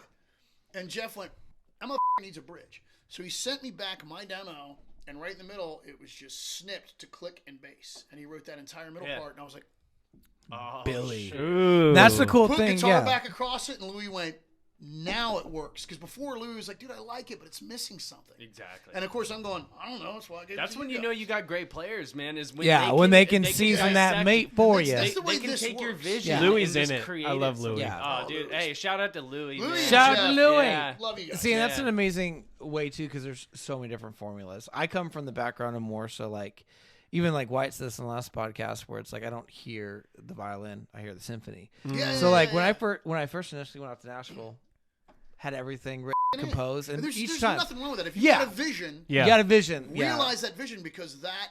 yeah, But it has a people look. get Yeah, frustrated by that because his ego and he wrote. He No, came yeah, up with yeah. my drum part, and it's like, Yeah. no, but dude, yeah, I'm yeah. trying to create a cloud. I made a cloud. Yeah. Can we just cloud? Yeah, well, no, that, You and know, that's man, the thing. like, And that's the it's thing not too. about ego. Yeah, exactly. You know, and a lot of the time too, for me, like outside as like a writer, when I see someone writing something, and if they have written the entire piece, you know, I'm like that's the way they envisioned it. And so for me as a writer, that's kind of like how I structure everything. I'm the same way. Yep, I'll be over there. I'm like, and I do play a lot of different various instruments, like especially when I'm in the writing process, I'll have things laid out. And what's kind of cool is for the last 2 albums that I've recorded, it's been pretty much just writing everything, putting it together. But we're currently working on this next one where everyone's gonna be like laying down like Well, I their think own once instrument. You guys have been working together long enough that Yeah. now you guys Yeah, all understand what the project is. yeah, And so I think any injection of outside influence into your initial vision could only serve the better. That's yeah, a good for way sure. to put it. Everyone's like, dude, I understand the exact temperature of the swimming pool we're now swimming in. Yeah, That's a good way For to sure. put it. That's I sick. did. I like I that. did that because Yeah. I've always felt as a guitar player I could write riffs for any band. Yeah. It doesn't matter if you're a gent band, a blues band, like it doesn't matter. polka band. Yeah. And so when I got marinated in the Josh Cain Yeah. essence, like I felt like I could finally bring my my sound, not my sound. I could work with what he's been, Well, he's been elevate, putting like, down. here's the vision. Maybe I can elevate that vision. Yeah, Yeah, maybe yeah, I yeah. can And I add know a little that you, spice. like, I know And you now- elevated him. Like I talked with Joe, and he was like, "Man, this solo Josh wrote," and I'm like, "Oh, that's cool. Like it's got to be awesome." And he's like, "No, you don't understand. I have to learn it because he wants to harmonize it." And I'm like, And I still haven't done that. and he's like, "And Glenn." And now Josh and- is like, "Yeah, I pulled out all the stops." And Joe's like, "Well, but you are making him like you guys." It's one of those things in a really good band environment. You all elevate each other. Yeah, And not in a negative. It's a very cohesive, positive. like, Absolutely. everyone rises with the same. Each other evolve. Yep. Yeah, man. Yeah. Yeah, So like watch I out. would not have pushed myself to do this had it not been for this scenario. And everyone, and the next thing you know, you've got something that's great. And I think it'll be that way with this project. You see with other projects, where every time you see him, it's a little bit better. Yeah. How did you guys get better in 2 months? You see him a year later, it's like, what the fuck? It just keeps skyrocketing. Pretty that's soon. exciting. Pretty soon as it's a gonna fan, be. as a fan that goes to see and support this music, it's exciting when you're like, those motherfuckers keep getting better. This is getting better. Pretty soon we're gonna have to call it Josh Kane and the Bus and Destruction. That's the hidden track, busted. No, but and it's something to be said too, because I've all of us have come from so many different bands over the years, and when you're playing with your best friends, it's an incredible feeling, and they're all so talented at what they do. All of them, really good. Kind of one of my heroes, a guy named Scott McIntyre, that was remarkably talented.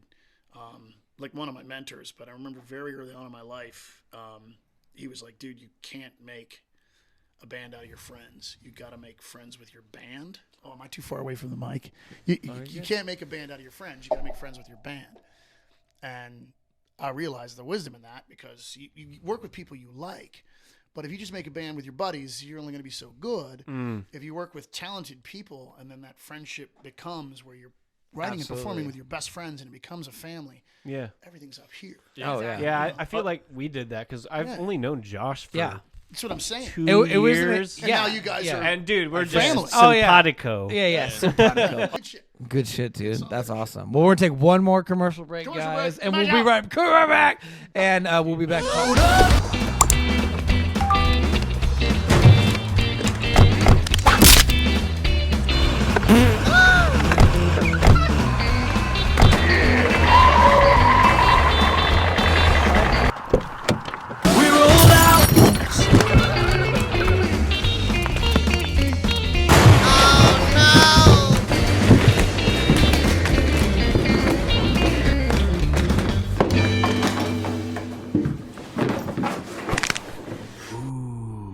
Guys, welcome back to King Cast. Remember to like, share, subscribe. We're with Glenn Cannon and everyone. It's awesome. Has any of this been valuable or entertaining? I hope so. No, all of it is. All of it. We love hearing the stories. The camera's like, no. The camera's like, yeah.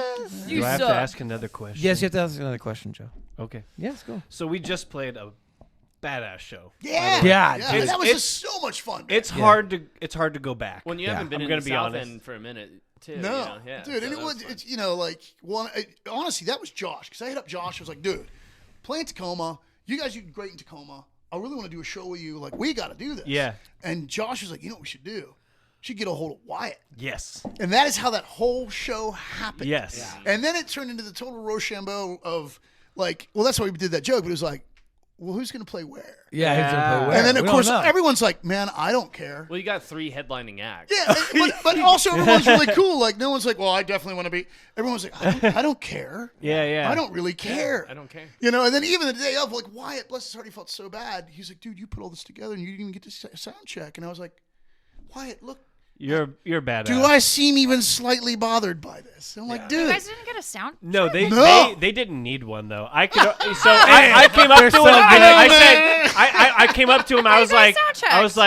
I was like Wyatt left us like 10 minutes. We're gonna deal with this. Which wasn't actually, you I know. think it was love you, Wyatt's Wyatt. fault. I'm no, not let's calling you just. out. I love you. I'll be the guy to wasn't say it. Wyatt's It wasn't Wyatt's fault. No, It wasn't. honestly, It wasn't at all. Someone didn't show up on time to have enough preparation. It's okay. Yes. And it's okay. It happens, but doesn't it all worked out. Nothing bad happened. It was just We like took like but 3 this is- headliners. it was the first So time- it was literally a nah, bro. You go. you nah, go. Bro, you Well, go. and Like, you had nothing mattered. every- it was a family Pure love. affair. every Pure band, love. every band knew Yeah, what they were doing, exactly. so it didn't really matter too much. And everyone, all the bands were on time. Yeah. You know, other elements happened, but the show worked out great. It was, Yeah. it was It's none great. of it matters. Everyone was so chill and so cool. Yeah. It's like the only thing I said to the sound guy is like, do me a favor, man. Like, I kind of put this together. Please don't cut us short. Yeah. And he was Definitely like, don't. He was like, oh, Yeah. I won't. And I was like, Yeah. but that said, we stopwatched our set and it shouldn't be a problem. Yeah. No, But it was just such a family affair. I was in Yes. such a good mood. Yes. It Yeah. didn't matter. Wyatt felt so bad. And I'm like, dude, No. I don't care. Yeah. This is going to be rad. No, And no. It was. It Well, was Honestly, night. it was such a great highlight. We're too. so ready for that because honestly, I mean, if you give us 10 minutes, That's all we need. all we need. All we need is 10 minutes. We'll get on that Yeah. stage. We will get set up. We need a few seconds to sound check our Yeah, song, and our that's set's it. programmed so that there is no as long as we start whenever or within that range, there is no going over because it's programmed. Pretty much, except the part where we do the guitar solo. But honestly, given all that you guys do on a live level, I think a sound check for you is far more critical than for a guy like me. Well, you guys are just because I'm like, my amp works. Let's do this. Let's do this. You guys are three assassins. Yes. and that kind of brings Two me assassins to my and a Mongo. question. But What was really cool though is I sat right stage during your set, geeking out. I saw you watch me play, and I was like, oh god, he's gonna hear everything. No, dude. I was geeking out the whole time. I'm like sitting over here. Same with me. This brings me to my question, and I got to go out in a small stint with you when I was in Damn the Flood, and you were a Les Paul guy at the time. Always. And so when I saw you play your parts casters, I got to be honest, dude, it was amazing. Oh, thanks, you man. sounded so good. So And you could see that I personally as a guitar player saw what those parts casters did to you. Do you maybe want to elaborate on how that became a thing Man, for you? I'd love to and then geek maybe out. Please do, because you were a Les and then- Paul guy, right? And then for a also long time. maybe Religiously. mention Religiously. the Telecaster that you relicked that I gave you that one. Was that the noiseless pickups? Which one had the noiseless? I tried the noiseless. It turned out to be a ground loop in my pedal. Yeah, okay. 'Cause Okay. I remember on So stage you were just- like, "Why am I getting this? These are noiseless." I have one Strat that has noiseless pickups in it still, and I'm probably going to take those out. But I had a ground loop or something going on with my pedal board that was so bad that I was like, I wonder. And I plugged in the other Strat, and I was like, oh, it's still there. So I went back to my favorite Strat. And really, the only difference between the two for me is my favorite Strat does have jumbos.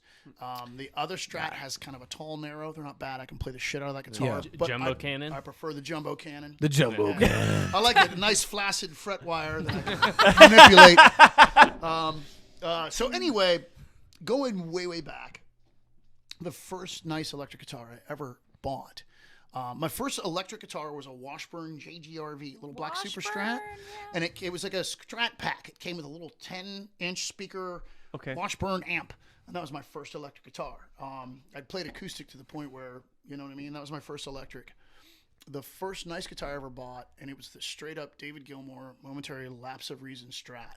So there's lots of guitarists I can obsess over. Yeah. Lots of guitars. But if they're the main three, Jimmy Page, Jimi Hendrix, David Gilmour.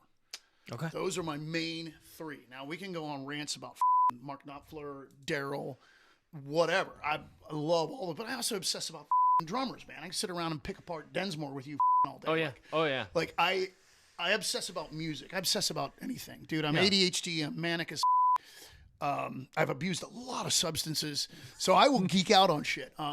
But anyway, that was my first nice guitar, was that red and white Strat. Not long after I got my first Les Paul. For a long time, it was strictly Les Pauls. Then right before I moved out here, I was going through another Stratocaster phase.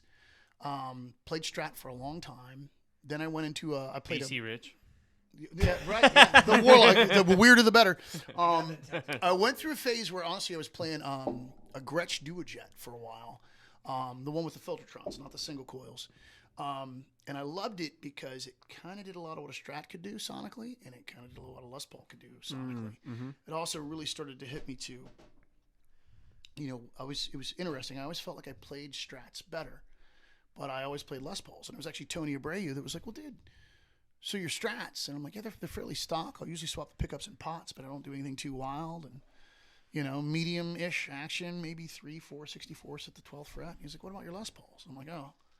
Usually religiously, it's a 14K Duncan distortion on the bridge and the action dump dirt low. And he's like, so you're approaching... So Tony's the one that hit me. I put in like a 10K bridge pickup in one of my Les Pauls and bumped the action up a bit. And I was honestly like, oh, I'm a better player now on my Les Pauls. But it was... With a higher action? Slightly higher. Yeah. Well, it brought a different thing out of me, is what I would say. It brought a different... More muscles. It just made me fingers play, had buff abs. It made me play a different way. So then, I mean, years of... I tend to, if I'm gigging all the time, what I care most about is consistency. Yeah. Very straightforward. Don't with it. It's not broken. Don't fix it. when I'm not playing all the time, because I'm a basket case of a human being, I begin to endlessly tweak and with and wonder, and I can't sleep because I wonder if this. And I decided a few years back, when I had gotten out of window pane and could really pursue certain things, I was like, now that I'm doing this, I really wanted to find my identity as a guitarist. And what I wanted to do was somehow blend, the Jimmy Page thing that I've always been so obsessed with players like Robin Trower. That's why there's so much Univibe on the Devil in the Sunshine album. Okay. A little bit of Billy Gibbons influence. Like I wanted I wanted to blur all that together and create this thing. Not that I didn't have my voice, but I wanted to now push into the extremes of that. And I began to experiment a great deal with basically lower gain amps and lower output pickups. And I just kept going further and further down that rabbit hole. And I had an opportunity to play some guitars that had real PAF pickups in them. Mm-hmm. PAFs are remarkably inconsistent. They're generally very low output. I had also played some, oh my God, I'm going to kick myself for not remembering the late 70s era pickup builder for Gibson. Tim Shaw. I had a Tim Shaw in the bridge of my Black Les Paul Custom that was only like 7.3, remarkably low output. But it had this depth and three-dimensionality. Juicy depth. It was difficult to play, but if you played it right, god damn, man, it was like when you press on a piece of freshly baked cake, it was moist and three-dimensional. Yeah. My guitar tone felt like shoving on a cake. It was like, I want more cake. And so then I started to really fixate on one of my favorite guitar sounds ever, and it's in fact one of the best solos ever. They remastered it and cut the in half, which is a sin. So you have to go to YouTube to find the original version of Jimmy Page's No Quarter solo on Song of Man's the full length one. Oh yeah. But it is so glassy and so round, and I was like, all right, how? Because I'd always played the '74 Super Lead that Dave did, and it's master vol modded. It'll get as dirty as a Mesa. But I kept going lower output pickups and cleaner on the amp, and cleaner because I was looking for there's a thing I call a clean dirty. Yeah. And I finally figured it out. I got a 212 Marshall Blues Breaker combo. And if you put that thing at about 7, what happens is it's working so hard because it's really only about a 40-watt circuit, and it's tube rectified, so even the power is immediate. Everything's a little slower, a little saggier. And if you turn it up to about 7, it becomes this glassy thing. But what happens is it sounds clean, but you're getting natural tube compression and natural speaker saturation. Those are 25-watt speakers. You start pushing them, the speaker literally distorts. And so even though it sounds clean, you have so much compression. Oh, yeah, you're pushing that too. It's to the extreme. It's like having all that gain because it's compressing, man. Yeah. And I went, and then I put a tube screamer in front of that. And then just the juice. Oh yeah. And I was like, I have found it. I found the tone. So for a while, to make that work live, I took the speakers out of the Blues Breaker combo, and I was running a pair of 412s with that 40-watt head. It was a lot to lug around, but the thing is those 412s soaked up enough of the wattage of the amp that I could turn it up to 7 and not be obscenely loud. Yeah. That with, at the time I was playing unpotted PAF clones, bare knuckle PG Blues. They're maybe 7.7 in the bridge. Yeah. Below 7K in the neck. I'm talking crazy low output. But there's a depth and dimensionality that they're extraordinarily responsive. Yeah. Into an amp that was essentially clean, but had a ton of natural compression as a result of me pushing the circuit so hard. Okay. And I had what I would call... that's genius. Dude, I had what I would call the clean dirty. Yeah. And what I was after, clean dirty, baby. It was the sound of Page's live rig. You got to realize it's tough for guys that love old music. Back then, PAs aren't what they were now. Like you could go play Key Reno with a Thunder champ, man. You could rock that place. But back then, that's why they were doing like 200-watt Marshall majors and shit. Most of what you heard of the guitarists was coming off the stage. Yeah. Primarily, the PA was there for the drums and for the vocal. So these guys would have 3 and 4 stacks, but also they're performing to arena. So half the reason Hendrix got that tone, Page got that tone, is because those amps were cranked. Yes. These go to 11. So yeah, the circuit is saturating. The speakers are saturating. Yes. And so now we're trying to create this at a lower volume with pedals and whatever. And it's like it just doesn't do the thing. Yep. And that's what it was. Page's live rig, he was running even KT77 power tubes. He had to have some tweaks done to his amps to run those tubes just to try and squeeze more wattage out of them, to squeeze more volume out of them, not for the sake of tone, but for the sake of performance volume. Amazing. But that's that sound. That's the thing. So I found it and was like, oh, I have found the Holy Grail. So I was in heaven. I had found what I'd been looking for in a way since I was a kid. And we played Jazz Bones. Jazz Bones, smaller stage, so I had to eliminate 1 412, single 412, no problem. The sound guy there is great, and I've run front of house sound for years. I mean, I get it. So when someone asked me to turn down, I turned down. And they kept saying, can you turn down? Can you turn down? I had to turn that amp down to about 2 or 3. Oh, wow. Wow. And it lost all the mojo. Playing that show was like playing an acoustic guitar with dead strings. Yeah. It was brutal. So at that point, I went, all right, man, this isn't practical for me at this level. If I was only playing 500 and 600 head rooms and up, then I have found the magic, but this isn't practical. So now I'm back to the drawing board. All this does lead to the Strats, by the way. Back to the drawing board. So Dave Cracky built me that beautiful, it's called a 4550. It's a JTM 45 clone. He built me that. Okay. So now I'm back into the realm of master volume, but how do I find that clean, dirty? I that a bit, and I found it again, but I found it at practical volume levels. So I was, again, very happy. At that point, I'm using like a tube screamer, a little inexpensive clone to push the front of it. Man, that and a Gibson Les Paul, and I was really elated. I had recreated what I was looking for. One day, out of total boredom, I've always had a Strat and a Tele around. Because it's just like, you need a Strat and a Tele. Yeah. You gotta have it. I got 3 Les Pauls. I'm with you on that, brother. I got way too many guitars. Yeah, but there's never enough. Well, dude, it's like you ask an artist to paint a painting. It's like, but you can only use red. Like every single one of those things does something a little different for you that you need. Yeah. Fenders had always brought a different thing out of me than Gibsons, but again, I was on this particular path and I had gone down that road. So, out of boredom, I had this Mexican. I'd had it for years actually. It was a Mexi Road Worn Series 1960 Strat. Great Strat. I'd always take it to the studio with me. So out of total boredom, I took that and plugged it into my Les Paul rig and went because that was the sound. Now this is the sound that I heard as a kid when I would listen to the Hendrix Band of Gypsies record, and I don't know what he was doing, but I couldn't make my Strat sound like that. My Strat didn't sound like that. So I had already gotten to that Les Paul hum. Mind you, if I had been gigging all the time, none of this would have happened because I wouldn't have time to lay around going, what could I? Yeah. I plugged in my Strat and went, shit. Because what I had found now was the Robin Trower, Jimi Hendrix thing of the sound of a cranked Marshall. Yes. The Stratocaster, that dirty, clean. Mother inspiring as hell. Because that's something, even when I was playing Strats, I mean, I was playing like a dual rec. I'd started early on eliminating channel switching because all my heroes had one tone, and then they would manipulate that tone with the instrument. Yes. And honestly, live, I felt like when I segued from clean to dirty and stuff, for a while I was doing a 5150 half stack and a Fender Twin and an AB volume pan, and I would literally fade from clean to dirty like you'd hear on a record, you know? Or I could blend the tones and roll the volume back, and now I'm Keith Richards, and I go straight 5150 wide open. Now I'm, we're covering Fade to Black by Metallica. I had it all. Then I ended up simplifying that and just going down to one rig, again on the volume controls. With the Les Pauls, I always ran a volume pedal. Yeah. With the Strats, the knob's right there. Yeah. Les Pauls, I always ran it. So literally, I'd be singing and adjusting my guitar tone as I sang. It was a really, really fantastic way to work. So now I've got the super inspiring Strat sound because I had figured out how to obtain it with my Gibsons. And I'm like, that's the Trower thing. That's the Hendrix thing.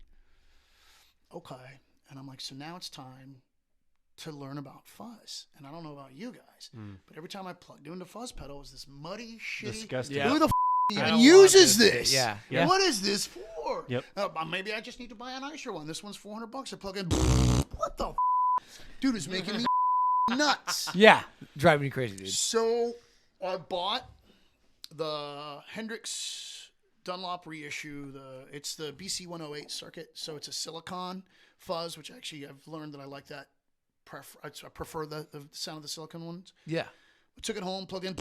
What the Trying to find the fuzz, baby. You know, with the Tube Screamer and with that little clone, I'm into Stevie Ray Vaughan on steroids. You know, I've always been a Univibe fan, so I've got my Gilmore, I've got my Trier, I've got my Hendrix, close enough.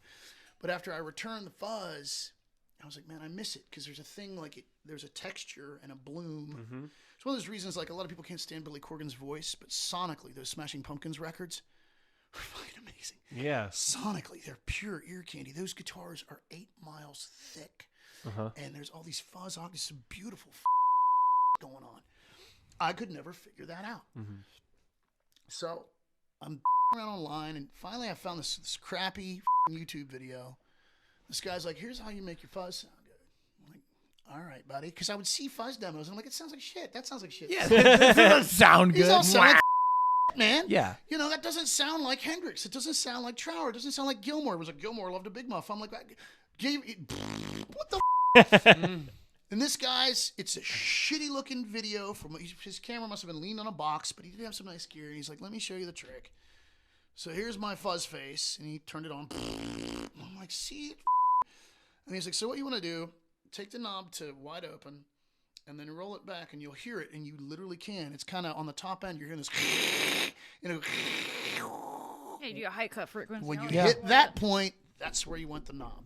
Ah. And then this is the part that made me go, I'm a He's like, the real thing with fuzzes is, and he's got a Stratocaster, and he rolled his volume from 10 back to 9.5.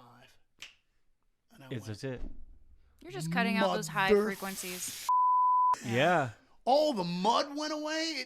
Then he rolled it back even more to about 5, and it was that super glassy Oh. The juiciness. Like maybe like in the evening solo when he hits that. Oh, man. But all that live Hendrix stuff and live Stevie stuff, and they're like, yeah, Stevie used fuzz faces. I'm like, no, he didn't. And you look at pedals, it's like, there it is. And you listen to his sound, and he's like, when? Yeah. He must have just had it there to make himself feel nice, because I don't hear that. Yeah. What it was it's all, those pedals are remarkably sensitive to impedance. Oh, okay. And it killed me because I've always used my volume to create my tones forever. I never had a clean channel. I did it all with a volume knob. So you think, as a guy that lives on a volume knob, I would know. Yeah. And I went, I'm a moron. So I bought the same Hendrix fuzz face, took it home, did the thing with the knob, and I rolled the volume back from 10 to 9.5, and there it was. Oh. It was the sound That's amazing. that I'd looked for since I was 16 or 17. Man, when I laid in bed, I had a big life-size poster of Hendrix over my bed playing at the Marquee Club. And I would lay in bed like, that's who I want to be when I grow up. You know, like... You right found the tone. No, dude, yeah. He's just chilling over there, baby. But that was it. And then I learned some of those clean sounds, they sound so clean, and the fuzz pedal's on. That circuit is so sensitive to what you. That's why I had to get rid of my wireless. I went to that coiled cable because it's a nice high-end cable, but it's tangle proof. Okay. It's 30 feet. Yeah. I tried my wireless into it. Super sensitive to impedance. Interesting. So I'm like, okay. Interesting. Now fuzzes tend to have a bit of a mushy low end. They're not very focused sounding. You roll the volume back, you get variations on that. But again, I'm trying to achieve all this at low volumes. I'm not doing the Marshall on 10. I need to achieve this at practical volumes, so I don't have the benefit of an amp to help me. Yeah. What I figured out was, now that I got my fuzz face figured out, and I got my Strat figured out, use my TS-808 or another boost pedal of some kind with the gain rolled almost out, but the volume cranked up to shove the pre, but it'll focus the low end of the goddamn fuzz. So most of the time when you heard me the other night, it was my fuzz face into a TS-808 with the gain rolled almost all the way off, but the volume all the way on. Okay. So the low muddiness of the fuzz face would hit that, which is a mid-bump pedal anyway. Okay. And it focuses the low end, and that's what hits the front of my Marshall JTM 45. Wow. And it's a classic TS-808? TS-808, okay. man. Okay. And TS9s are voiced. So that's that Canon tone.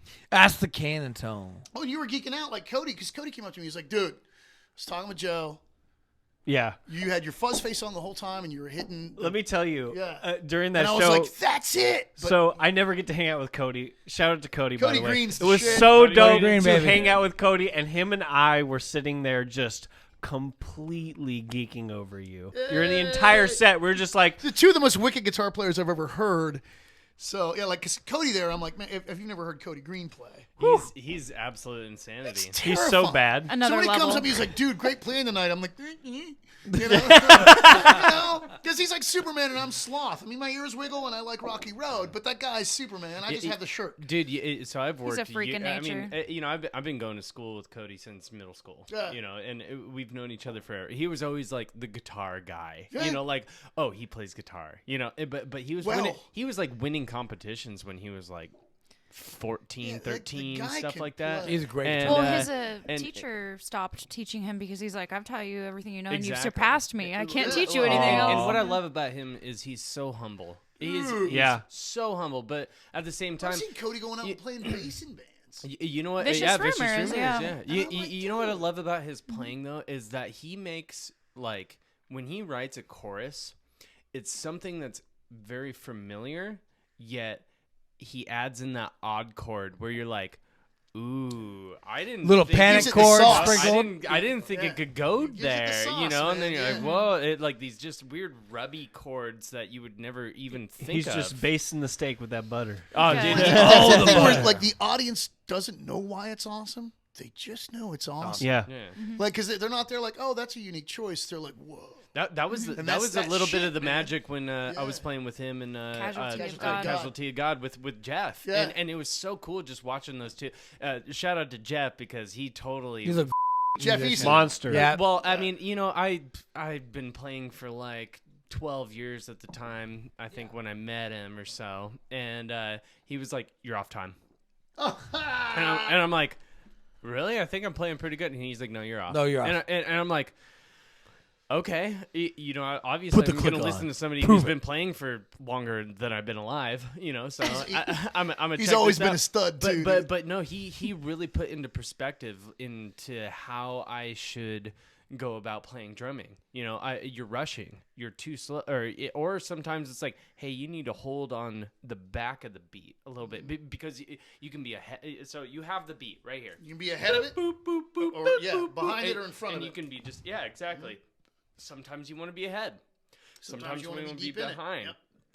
And he showed me that, and it was mind blowing to me. I never really even I never conceptualized that entire thing. Honestly, as a drummer, it's not about playing to the click. You have to learn to play around the click. Yes. You do. The verse sits back here. The chorus pushes in front of it. You With- never yeah. come with off some of meter, Josh's but that's what songs makes that it are- organic. dude. Exactly. With some of Josh's songs that are like, they're a little bit more mellow and stuff like that. Yeah, I'm just gonna Sit kind back in the of pocket. sit back in Sit that in the pocket pocket. a little bit more. But when it comes to like, okay, the breakdown's coming, It's I gotta be time. like, It's time to unload, gotta- baby. I gotta Push bring it out the forward. machine in me, and so But like that's what makes the song dynamic. That's Yes. what makes it Yeah. energetic. Yes. Is that, and it's subtle. I mean, you're never off meter, but that push and pull. Like I said, you got to play around the click. Don't play. Yeah. It's one of those things that a lot of drummers. Louis got it right away, but a lot of drummers that I've worked with over the years are kind of like, because I play so. Louis' deep. meter is impeccable. Oh, dude. Yeah, he's I great. play so deep in the pocket that I'm almost behind. Yeah. I'm not. It's just where I naturally feel as a player. Now, choruses, I'll tend to push forward, Mm-hmm. up, maybe up to the actual click or maybe a hair in front of it, but I sit deep in the pocket, Mm-hmm. man. Yeah. Louis got that right away.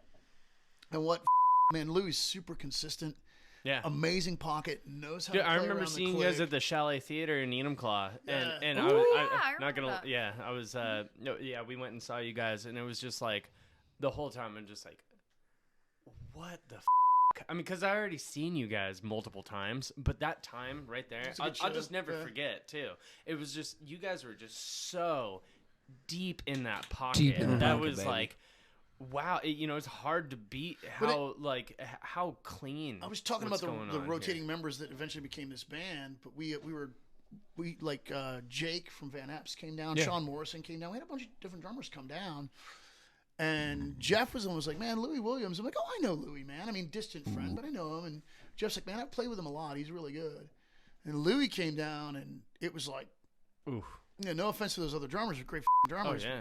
But when Louis, I think 37 seconds into just noodling with the first song, I was like, oh, you got the job. Yeah. Because he just 100%. dude. And So literally my- what we did for those drum editions. Sometimes was, you just know. here's a song with a voice and a click, write a drum part.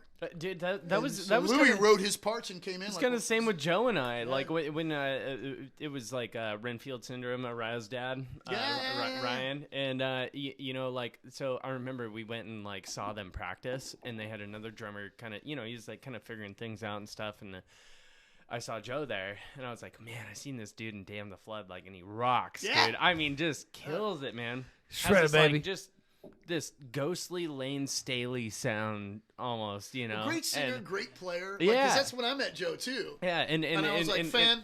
Like, fan. friend, but fan. Well, Fan. when I saw that, you and know. I used to fill in for Mechanism and stuff like that. So when I saw Joe playing in there, I was like, you know, I think I kind of want to do this. I think I you wanna know? be in this And band. Yeah. So you Aw. know, but yeah, after a while with jamming with him, I just kind of found out like the flavor that he adds to everything. The sauce. You know? Yeah, he's got something He that got just some like spice. it just brings the oomph to like the song that Well, it needs. It was really cool for us as well. Like the tragedy of Louis' dad passing, we had to cancel some shows, and we held one together. And Chase Culp, who's remarkably talented, Yes. subbed for us at that show. But it was really for Jeff and I. It's amazing the things sometimes you take for granted. Yes. Chase Culp's the drummer of Sin Live Circus. 85, Sin Circus, yeah. Oh yeah, shout out to going Chase, back. yeah. I mean, he was Point One. He was God. Chase has been in a ton of bands. He's been around. Oh, for, yeah. No, he he subbed rocks. for Queensryche a little bit. He's very talented. Really? Awesome guy. Wow. I've known him forever. But Chase came into that first rehearsal. He's like, dude, I had no idea all this, because he was like, oh, it's Glenn's thing. It's a rock and roll band. I got it. And and I was like, well, yeah. And he was like, no. There's so much depth. There's to shit that Louis doing. Yeah. Like, Chase was like, I'll get it. But I had no, because it feels like, that's the thing, you can come back to the sauce. It feels like a straightforward rock and roll song, but there's actually so much shit going on. Depth and dynamic. You don't know. You don't even know it's happening. And I don't think I realized how much it was happening until I played with Chase, who played beautifully, but he was the one that brought to my attention, like, dude, this is tricky. And I'm like, Yeah. really? Well, And then he showed me, and I was like, I never even noticed, man. He's like, dude, Louis really doing He's some top tier, dude. shit. Yeah. He's top so tier. my first time get the seeing you sauce. with Louis was when I got this nice little sweater. Yeah, I He like your hoodie. he guest listed me at one of his shows in Seattle, I believe. Yeah. And I picked Louis' brain after the show, and I just had to ask him because I always come from a click track, background. Not that it's not just the end all, but it's amazing to talk to someone who does not have a click track and everything that he's playing is straight from him. His meter, That is the most amazing thing, and Louis is that guy. his meter's insane. Louis got the meter, and it was just. I'm a music nerd. Just picking someone's brain like that, I'm all about rhythm. Yeah. I'm Even- all about dude, all me that too. stuff. It's critical. Rhythm is Going into the everything. studio, the way, like, when we made Devil in the Sunshine, and to me, I was like, this is the coolest, because basically Louis would come up with whatever tempo, whatever click, and Brett would feed him that click to get him started, and then just pull it. Yeah, So that's I'm- amazing. Yeah, and he'd pull the click, and Louis would not come off meter yet. He would sit in the pocket, push Beautiful. forward, sit back, push forward, and never come off meter. And I was just like, how the are you doing that? It's a Yeah, wild see, thing. that was Because if you pulled the amazing. click away from me, it's like, yeah, halfway through, Glenn, you sped the whole song up. You know, Yeah. man? I'm like, yeah, it's Well, really well, hard to do. Well, that's how some of the best records have ever been made. I mean, obviously Zeppelin and stuff like that, but even like Korn, for Yeah. instance. We're covering a Korn song. Those and- songs bounce. they do. That's what makes that band great. The Yes. thing is, like, when we're going in, we're like, okay, what meter is this? And then all of a sudden, there's certain parts where it changes, and it's like, that's not it. They didn't play that to It's a an click. organic They don't performance. They play did that not to play a that click. to a click. But that's why those records feel Yes. so good. Oh yeah. They Yes. those records dribble like a basketball. Man. Oh, Like, it's just it's that, and it's one of those things where, like, if you listen to a Korn record and then you listen to whatever a Disturbed record, yes. Disturbed record's killer, Yes. but it's very It's metered Yes. yeah. for sure. It's probably put on a grid and perfected. And hey, man, I'm not talking smack on Disturbed. Oh, I love No. it's fun. They're great. But those Korn records, when you just can't Man. stop doing Not to mention this. their original drummer, David Silveria, Oh yeah. is amazing. I love their new drummer. He's the best as Ray well. Lazier? Dude, Ray Lazier has been in the band probably longer than any drummer they've had. But David Silveria gets his.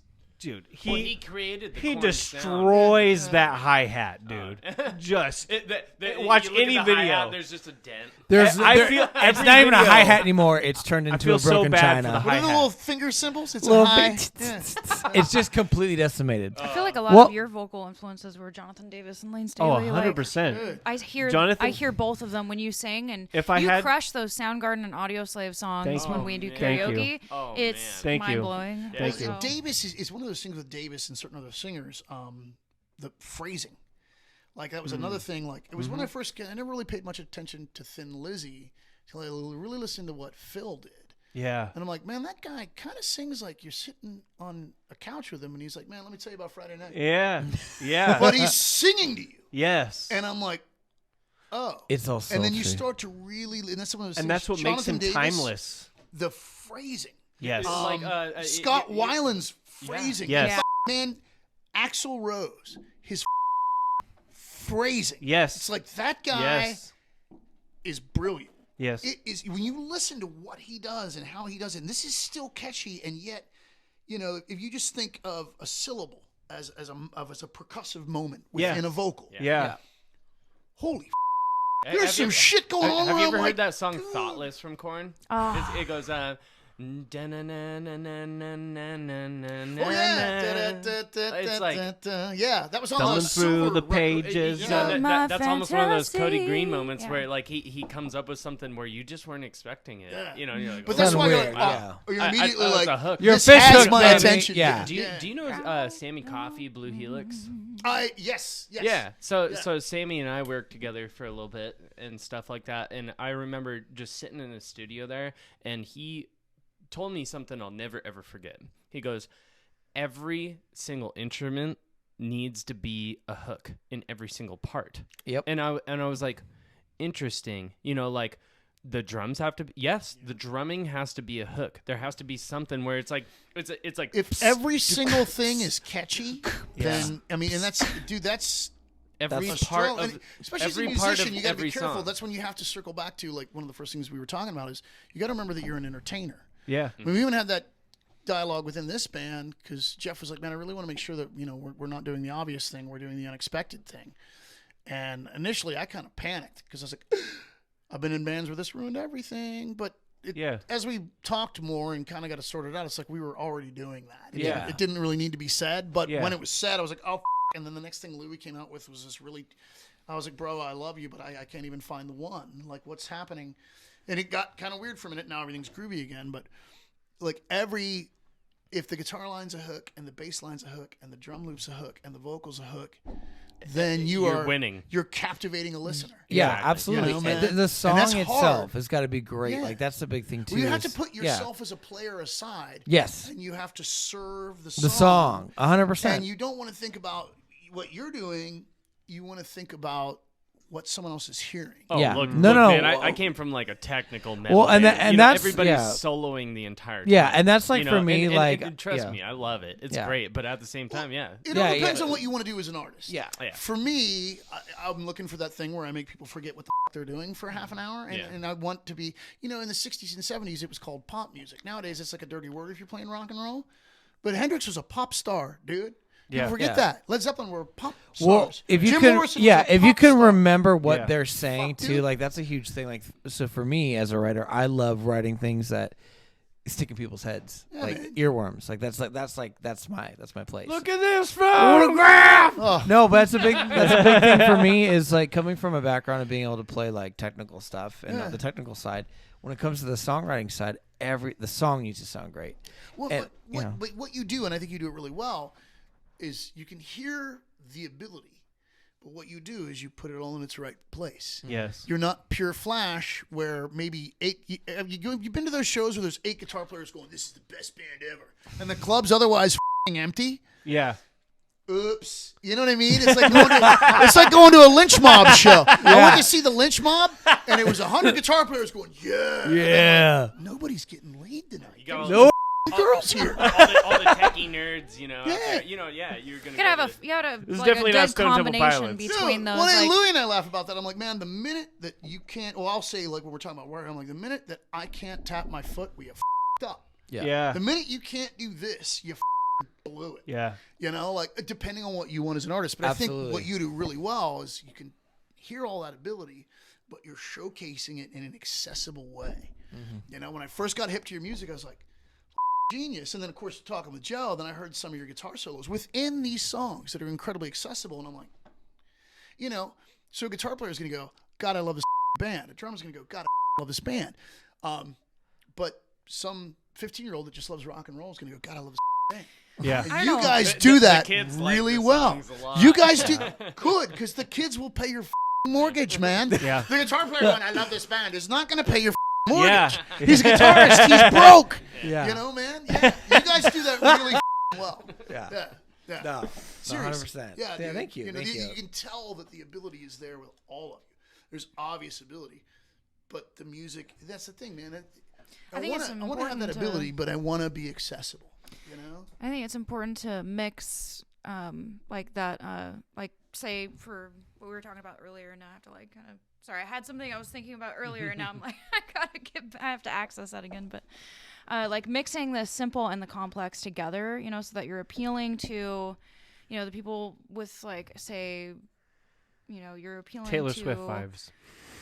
You know, okay, so let's. I'll idea use an of top example. ramen and So pho. if you look at like Polyphia, for example, they use a lot of like these crazy technical polyrhythms, right? But then they have like a really simple, clean lead going across the whole thing, and it's very ear catching. Like people, it's easy to listen to, but it's also beautifully complex. So the nerds are gonna geek out on it, but also like the everyone pop else. lovers, yes. Exactly. Like you got to like cross genres in order to like appeal to the masses. We were just talking about we were talking about Korn. Oh, is that who that is? I'm sure you guys are all familiar with the band Chevelle.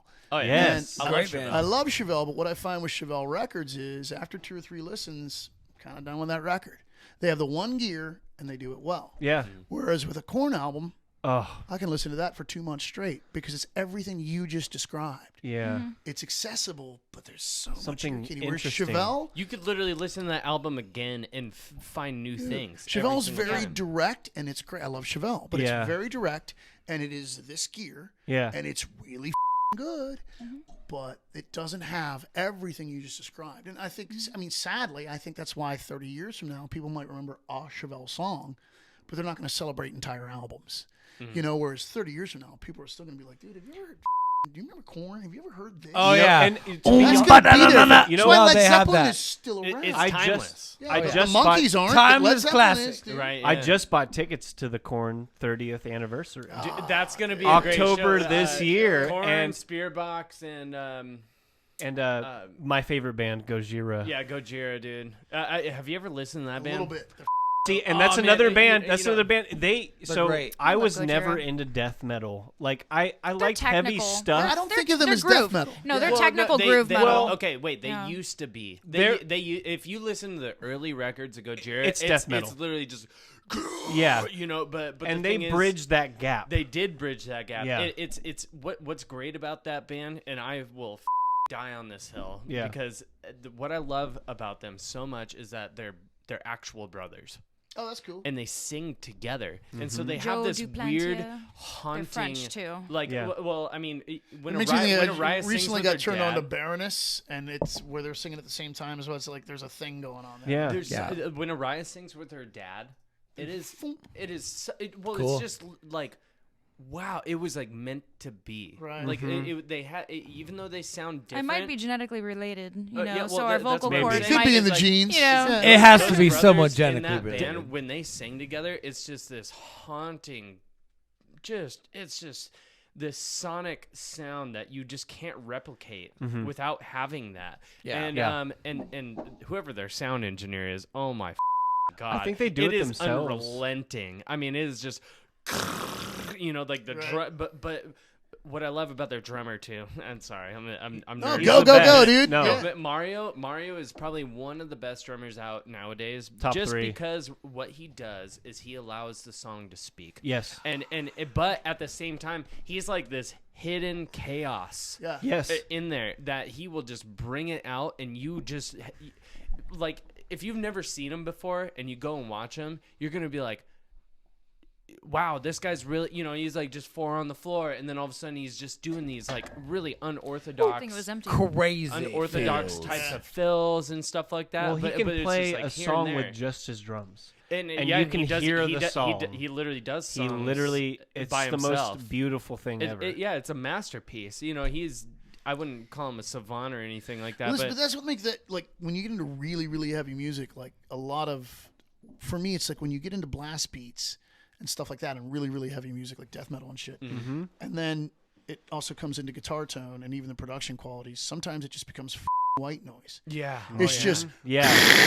Or well, tones. Dude, some people But like that other- garage sound. Yeah, but other you know? records where there's a decent guitar tone and the drummer knows, man, I've got the blast beat, I'm going to keep it in my pocket and deploy it here and here. It's Yeah. like if you start at 10, where do you go? Yeah. And so other records you listen to and you're like, this is dope. There's Dude, a that's new. Gojira, man. There's That's a whole 100% new. it. Yes. That's why Yeah. I brought that up as There's a a whole new reference. subgenre of metal, like you call Metal it has gent. come a I mean, long way. We call it gent, I guess, but Gent? there's all these other subgenres gent, of metal gent, now madness. that Binary code. kind of mix like so many different genres together. Yeah, you know? electronic. So and then you have these amazing drummers like Eric and Porta. You know, gosh. Night Versus. Night Versus is amazing. I mean, they're Insane. mixing That's wild. electronic music. They're They, mixing. they sound like Tool if they literally like Tool had Didn't baby. suck. went like really just.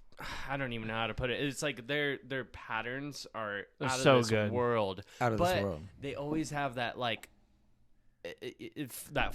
You can floor. listen to it. Yeah, it's not- it sounds like it's for to me. It's like well, their production quality is. Out it's of like this a world recent as well. rush Yeah. to me, but there's no singer. Like they are Dude, it's just like a 2024 so rush. Instrumental They're gent so bands are interesting. amazing. 3 players, and they just Oh, shit. are amazing. They have one song out with Brandon from Incubus. Incubus. Yeah. And it is the most amazing thing to It's hear beautiful, that band yeah. with a singer from Incubus. Well, and they have Justin Chancellor. He ends up doing a bass. Oh, cool. Justin Chancellor's From the Tool. bass player Yeah. of Tool. Okay. And he plays on one of their songs. Really? And stuff. Oh yeah. No. Okay. It's amazing, man. Like bands coming out nowadays that are doing stuff like that. There's and it's a new noise. It is. Yeah. It's Dude, a new it's sound. different. Yeah. It's not 100%. like an old metal sound. And Like that you're might mixing be so many part different. of why I'm doomed, because I'm really, and even because I kind of reinvented myself as a guitarist. Mm-hmm. Now, in my mind, I'm like, there is nobody doing what I'm now doing. And that's either going to, is it dad rock or is it unique and refreshing again? You know what I mean? Well, But- everything there's revolves. like- I Everything's feel gonna like keep too. changing. Yeah, though, dude. 'cause Like, there's but a I lot of haven't heard people, yeah. anything It's more like going dad on blues. where I it, wouldn't say- yeah, like Dad blues, blues, radio rock. With, like, because I wanted to blend. Like, I'm really jonesing for another keyboard player, but I wanted to be like, dude, let's get into the realm of Muse, but maintain like Hendrix and Trower. Yeah. Like, even Windowpane, we always used to get the big compliments because it's like, dude, I love how you guys are like modern heavy rock, Yeah. but there's a element of blues Yeah. in it, and I'm like, Absolutely. That's Well, and you me. guys, Well, that's- you guys have that's that me. too. I think that when you guys were doing that, like I definitely this think band's that yeah. more bluesy Yeah. for sure, but I think it's because I was like But it is refreshing. restrained. Yeah. Yeah. And then for But it's even in- back when yeah. we were a 3-piece, we were writing heavy rock in the vein of. Have you Well, ever heard of Teddy Swims? Or I love Teddy Swims. Right. Yeah. Yeah. But I lose control. well, this is even more just heavy. like that. This would be Yeah. heavier than Thank you Teddy for that Swims. moment yeah, in yeah. time. What I'm Yeah. saying No, is he has that like what you have. Yeah. You have that like that soul. That You thing got that just, soul, like, baby. Thanks. Dude. Some of your ballads and stuff that you have just brings a tear to my Well, eye. let's talk It's about the one we beautiful. just heard, "Let It Burn." That just Oh, came Let out, It Burn. which is and Sorry. Such a and is such a is it called beautiful- Such a Fool? You're talking That about tone chlamydia is there, or Before we do that, let's finish with our closing notes really quick. We'll come back, really quick commercial break, and then we're gonna come back and finish all the closing notes.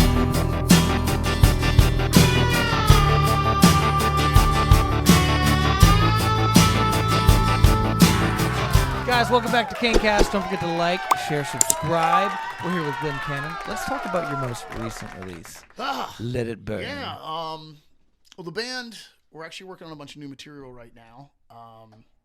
And I, like we were talking about, voice memos, shit like that. And I always have an acoustic handy. I play guitar all the time.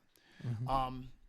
And I grabbed the acoustic, and I didn't have a pick handy, so I was just around with I've had a couple different fingerstyle things, and then I remembered this one thing that I wrote a couple years back, I was like, oh, and yep, there it is. I remember that. It was real simple, very repetitive. And so I was like, if I recall, I've got lyrics to that in my notepad in my phone. I should see. So, boom, And then I read those lyrics and went, because it's like, let's see, getting into, I guess, October of last year was my friend Kristen Schaefer died. Micah Sands, guitar player from Malcolm Williams' band Away, died. Tracy Moody, who was R.I.P. Dude, I could tell you stories about even a lot of the things that I ended up doing regarding renting venues, putting on my own shows. I was all Tracy, friendship, and mentored me. Tracy died. Coming to January, my dad. Well, I said my goodbyes to him Christmas Eve, but my dad's my dad. He's stubborn. He died 3 times before he finally died. Then an old friend, show promoter and musician, Ted Walker, died.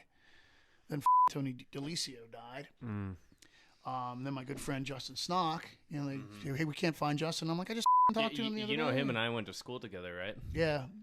So, Marcy found Justin because I was like, honey, don't worry about it. I just talked to him. Hang on, I'll get back to you. And like 20 minutes later, she was like, Glenn, he's gone. She had found him at that point. So my buddy Justin died. And then some things happened in my personal life where some people that I really thought of as friends and family completely me over. I mean, the knife went so far into my back, the tip's still sticking out the front. So when I read those lyrics, I was like, son of a bitch. Yeah. And I'd written that song a couple of years ago. And Brett Eliason, who's a very good friend of mine, but he's been kind of my producer forever. We did do a record with Scotty Olson, but I've always worked with Brett.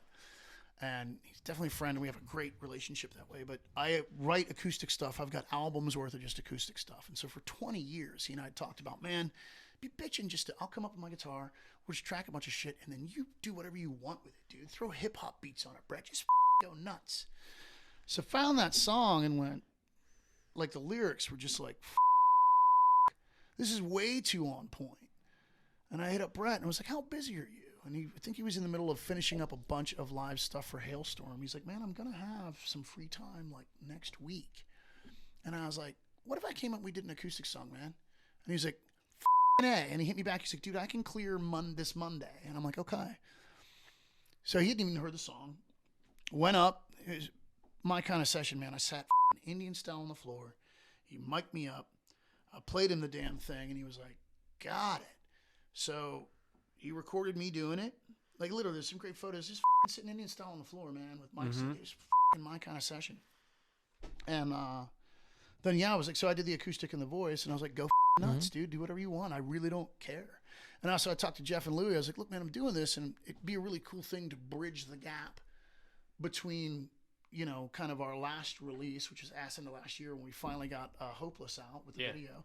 And, coming into May or June when we're going to be recording again, be a nice little, see, here's some content, kids. They're like, hey, man. So Brett sent it to me, and he'd been really wanting to play with, his mixing studios are world class. It's where he does all this shit for like System of a Down and Pearl Jam. And he's got a really beautiful setup, but he had this virtual instrument suite he'd always wanted to with. So he composed all the string shit. There's a timpani in there, some orchestral like cymbals and shit. He did all that, sent it to me, and I was like, I love it, dude.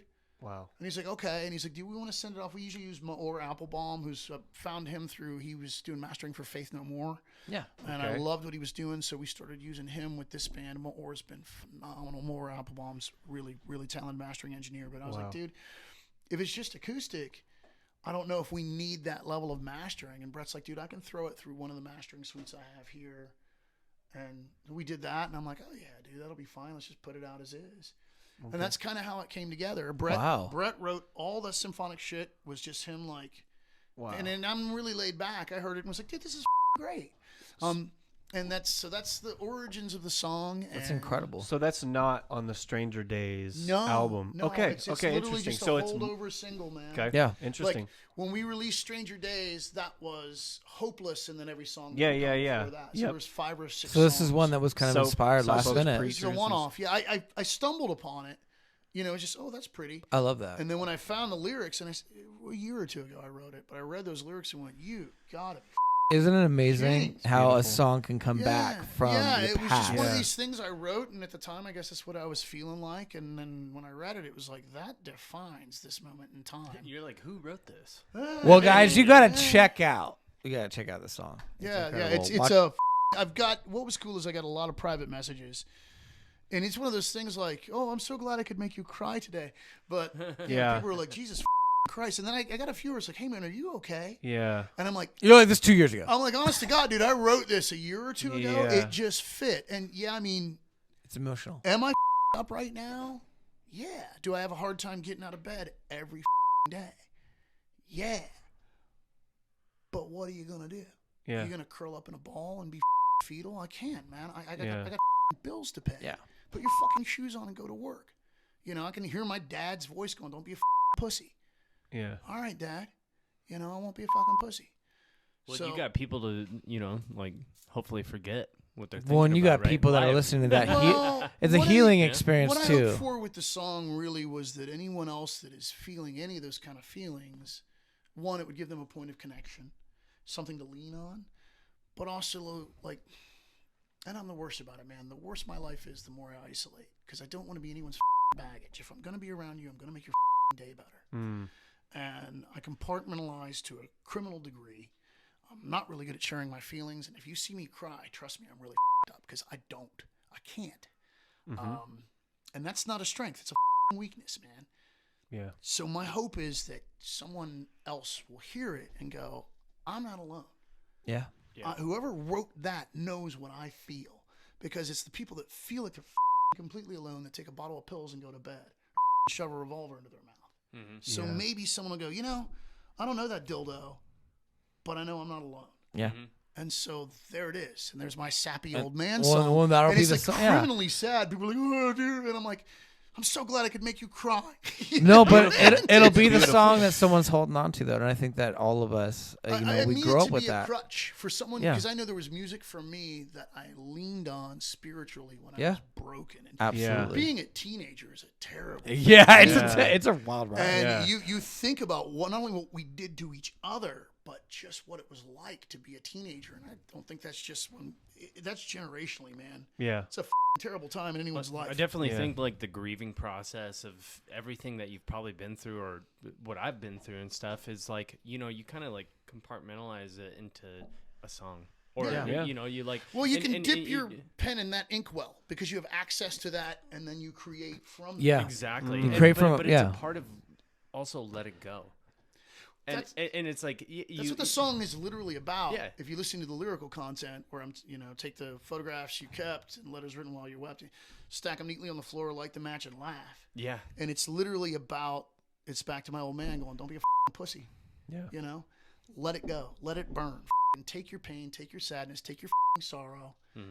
You know, the things that make you what you are, line them up neatly on the bar. What I'm saying is like, instead of boohoo poor me, it's like. You that I'm Stop getting out of bed today. victimizing I'm yourself. gonna I'm gonna get put it. my shoes on and go to work. Does I'm it gonna do hurt? this. Yeah, but let it burn. Let it It's burn. past. Yeah. And I think in the bridge, I get into the whole thing like, essentially, what I'm trying to say is that life's gonna suck, so you might as well just stand in the wide open and take it. Yeah. Yeah. We're all Yeah. gonna die. I love Why that. curl up and hide? Just be like, yeah, bring it, man. Life sucks. Yeah. Get a helmet.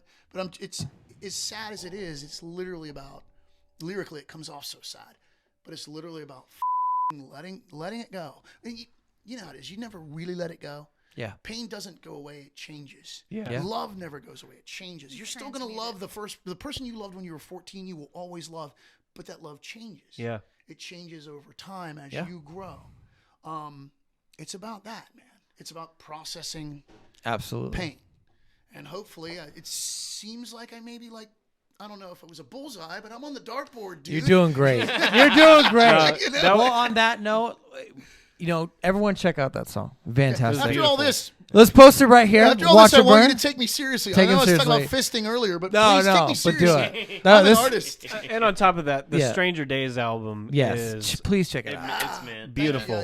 Thank you. Thank you so much. Thank you so much for coming on. Thanks too. for This has having been me, Glenn. amazing. I'm sorry for wasting 3 hours of No, your day. no, this has been Aw, amazing. what the hell? I've Yeah, just what's been- wrong I'm with gonna you? need I Jesus. think the only You're time gonna I have to actually leave talked now. about music was when you guys asked me about where I'm at as a guitar player now, and I was Yeah. like, hold on. You know. No, I think it's been definitely cool. nice to No, it's been actually nice. get to pick Yeah. your brain And to hear your check out stories what's too. going on. I think that's a big thing too. I It's have a like, mess of Well, Yeah. a lot of it is, I mean, I've seen this guy so many times at Diablo Guitars, and I never have enough time to talk to him. Oh, So I took my dude. time now. I'm sorry, guys, Well, to talk to him now. No, Sounds man, like we're gonna have to have a canon part 2. I'll do we're a part 2. we'll have to do a part 2 here. If you watch Joe and I, and God, I honestly had to do a ton of editing, which was cool because I threw in a ton of great footage. But I was so psyched to be talking to Joe that our interview was me talking. Like 90% of the time, because I was like, Joe, what's up, bro? And I think once in a while he was like, I like to play guitar. And so I had to fly in all this shit because I watched it back and I was like, man, I was so psyched to see him. I talked the Man, that whole was great, man. But it's It was cool. great. That was my first podcast. Yeah, that's cool. This has been a wonderful You took my experience. I love virginity. I this. had a lot of fun with you guys. Thanks Yeah, for having thank me. you so much for coming Yeah, on, sorry, my brother. yeah, we had to reschedule. There was Easter. Oh, dude, you're good. Well, I guess with the ending, can we get a yeah? Is that- Yeah. Ryan, I love I don't know that. what that means. Yeah, But remember, swan to get it on, fist once it's at your wrist. You can't take that to school. Wow. All right. Join us next time, guys. Don't forget to like, share, subscribe, all the things. Thank you so much for Patreon. coming. Support their Patreon. Patreon. Come on. This Patreon. time isn't free. This equipment isn't free. Their Yeah. lives aren't free. Patreon. Support these guys. Help us get talking about. Cheers. OnlyFans. OnlyFans.